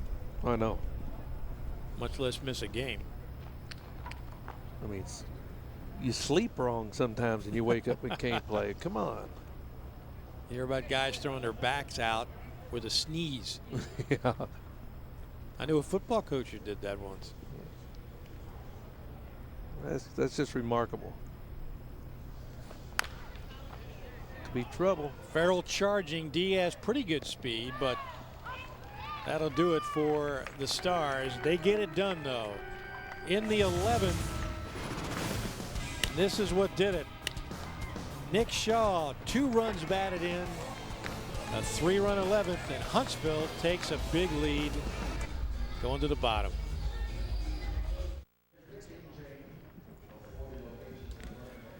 Huntsville with a huge lead, comparatively speaking, 6-3 here in Birmingham. Doug, it's been all or nothing, it seems, for these Barons as Huntsville goes back to the bullpen, and Birmingham will try to scratch some offense together against that young man. Well, one of the problems has been so far is that Huntsville's been able to have those big innings, and when they get a walk or an error or something, they take advantage of it, and that's what Birmingham has not been able to do up to this point, as we see Eric Marzek into the game. Yeah, out of Canton, Ohio, 5'11", 210. That's a nice beard too. 28th appearance. Glad you approve. Yeah. I'm just jealous. 59 2/3, 44 strikeouts. Trying to nail this down. Ronhel Ravello will try to find his way on. Barons worked so hard to climb back into this game in the 8th and the 9th, and the Stars just spanked him for 3 runs. First 3 men of the inning never got it out of the infield. And things fell apart after that. Ravello 6'2", 210. Still lives in Miami. 0 for 4 last night. Couple of knocks tonight. Former 6th round draft pick. There's the beard. I'm sure he draws strength from that. But of course.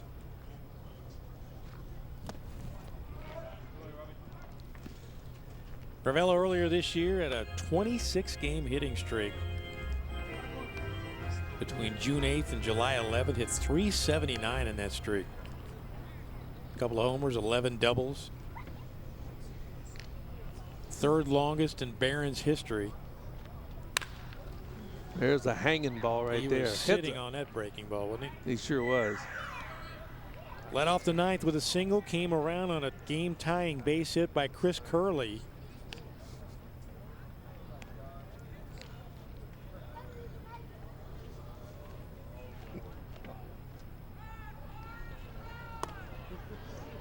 Ravello's 2nd in the Southern League with 31 doubles.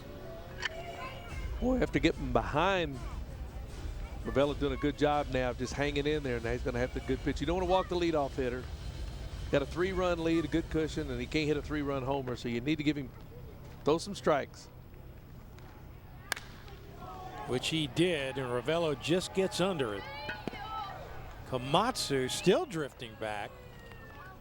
Wind is kicked up again. You know, you hear an awful lot about guys that just missed it. I think you can safely say he just missed that one. That ball still carried well. The wind has picked up a little bit in this ballpark again. Looks like it's blowing out to right. Kevin Smith hammered one back in the 2nd inning. Drew a walk in the 7th. 1 for 3 in RBI, along with a home run.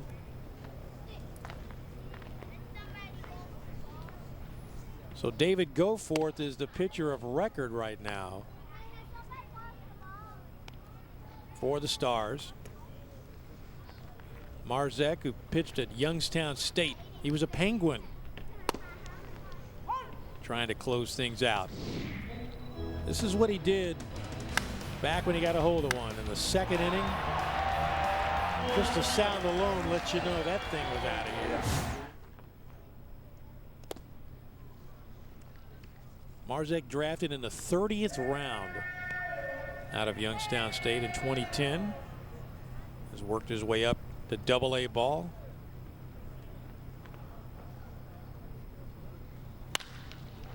And a base hit for Kevin Smith. Barons need a lot more of that to make up this 3-run deficit.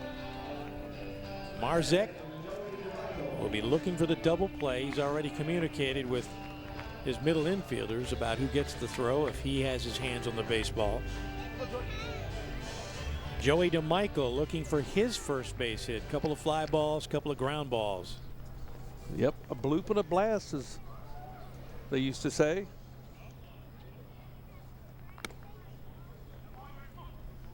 DeMichael began the season in Class A ball with Winston-Salem. Brought up just yesterday.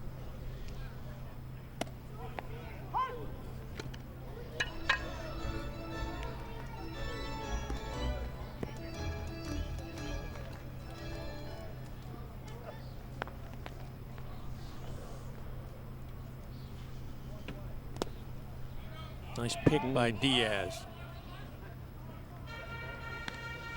Boy, we've seen some pretty good catchers. A lot of guys working on fundamentals. I got a text from our buddy Johnny Bench, who was a fair catcher. Not bad. Said he was watching the Little League World Series, and he said the kids got better fundamentals than the big leaguers. I don't know if that's true, but that's a pretty good comment right there. Ooh, backdoor slider.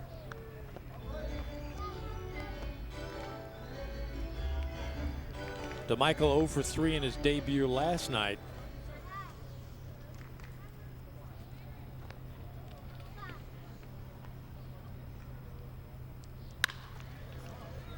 Could be 2. Nope. They're going to have to settle for 1. 2 out. The thing here important is getting 1 every out special right now. Of course, you'd like to try 2. I don't know if they would have had a chance with the speed of DeMichael, but. Now Chris Curley, he was the hero his last time up with an RBI single in the 9th that tied this game.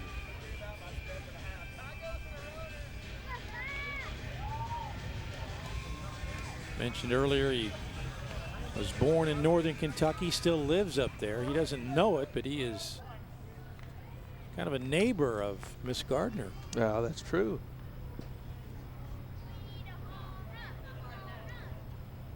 Carolina League MVP last year at Winston-Salem. 3rd straight Class A Winston-Salem player to win that award. Dan Black won it back in 2012. We met him earlier.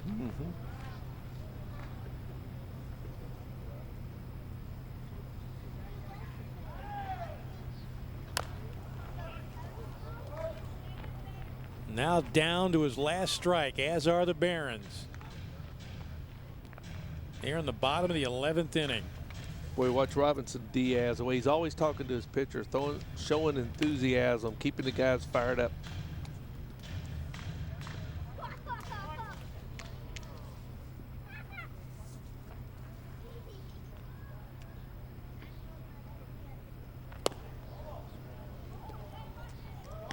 Good miss right there on the outside part of the plate, down in the strike zone. And we get Curley up. It's actually Dan Wagner.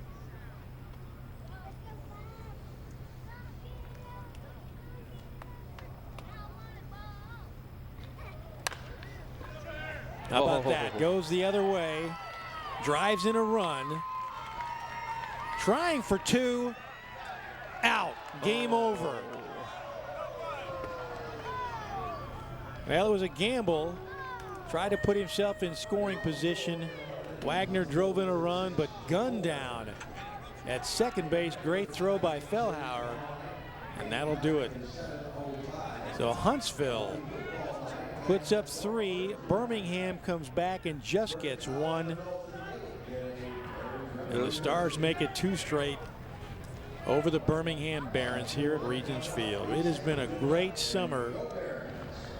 We are so happy that you have been with us here on the minor league game of the week.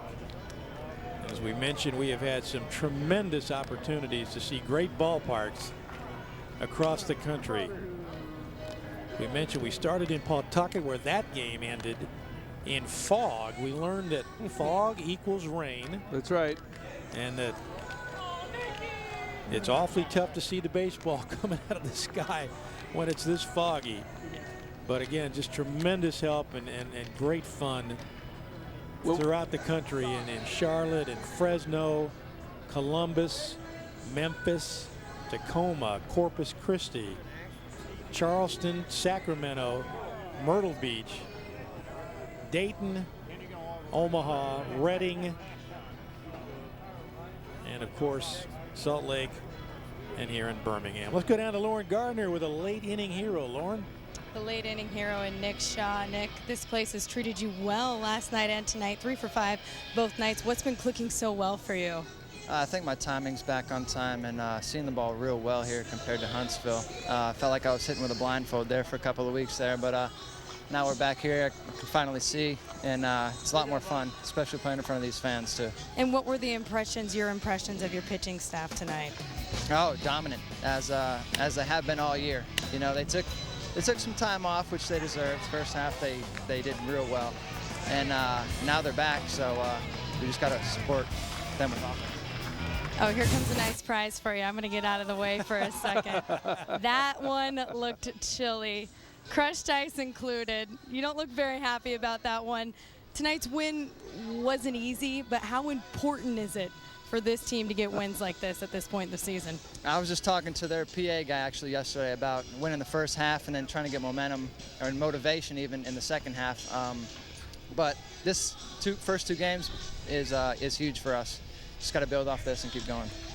You just had the Gatorade bath. These guys were messing with you. Talk about the camaraderie you have with this team right now. It looks like you guys are having a lot of fun. Oh, it's a great group, especially early on we were winning, so it was even more fun. But now we've been together for 4 or 5 years, so, you know, it's a lot of fun.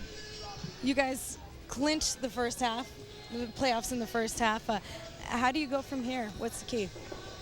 We got to start building back up. We took a couple weeks off, if you ask me, so we need to start winning again and get on that steady climb so we're right come playoff time. Well, it looks like this might serve as some momentum. Thank you very much, Nick. Go celebrate while you can. Thanks a lot. And go get dry. And by the way, a tip of the cap to Lauren, who had to dodge not only the Gatorade showers but the cream pie in the face, because the TV cameras bring that out. And that's just another great part of baseball. But when you can get them on camera, get the interviews, you know that that's coming. But Lauren has remained dry and clean. No shaving cream on her, no bath, no water. Well, and a tip of the hat to my fellow baseball players for sparing her that by trying to stay away, because it would be very tempting to go ahead, as we've seen on some of the national television broadcasts. Those things have happened. So classy ball players who have done that. But, yeah, Lauren is a pro on the field, and I got a feeling she's got eyes in the back of her head. She can see that coming. Well, she's done a great job for us, telling us the stories down on the field and around the dugouts and around the concession stands. And again, our hats off to our great crew across the country, the local folks that we've been able to pick up and who have helped us, and our directors, especially Tim Cushing stepping in tonight, and of course AJ Godina is our leader, our producer. But my thanks to you for making this a lot of fun and teaching me a lot of baseball. You and I have done baseball, college baseball, for a long time, but it seems like at the pro level there are just a lot more intricacies. There are, and the game gets a little bit quicker as you move up the ladder. And you noticed this year, right off the get, when we went from A-ball to AAA, it goes a lot faster. But I tell you, a wonderful crew. This has been one of the most fun summers that I've ever had. I'm going to apply for this job next year again to get the summer job. Well, we hope with the lifeguard stuff. I want to do this. You're going to turn in the whistle? Thanks to everybody here in Birmingham and at Regions Field, and to all of you for joining us tonight. Huntsville with a 6-4 win over the Barons. That's it for our entire crew. For Doug Flynn, Lauren Gardner, I'm Dick Gabriel. This has been a presentation of CBS Sports Network, the 24-hour home of CBS Sports. Thanks for being with us all summer on the Minor League Game of the Week. That's it. Good night from Birmingham.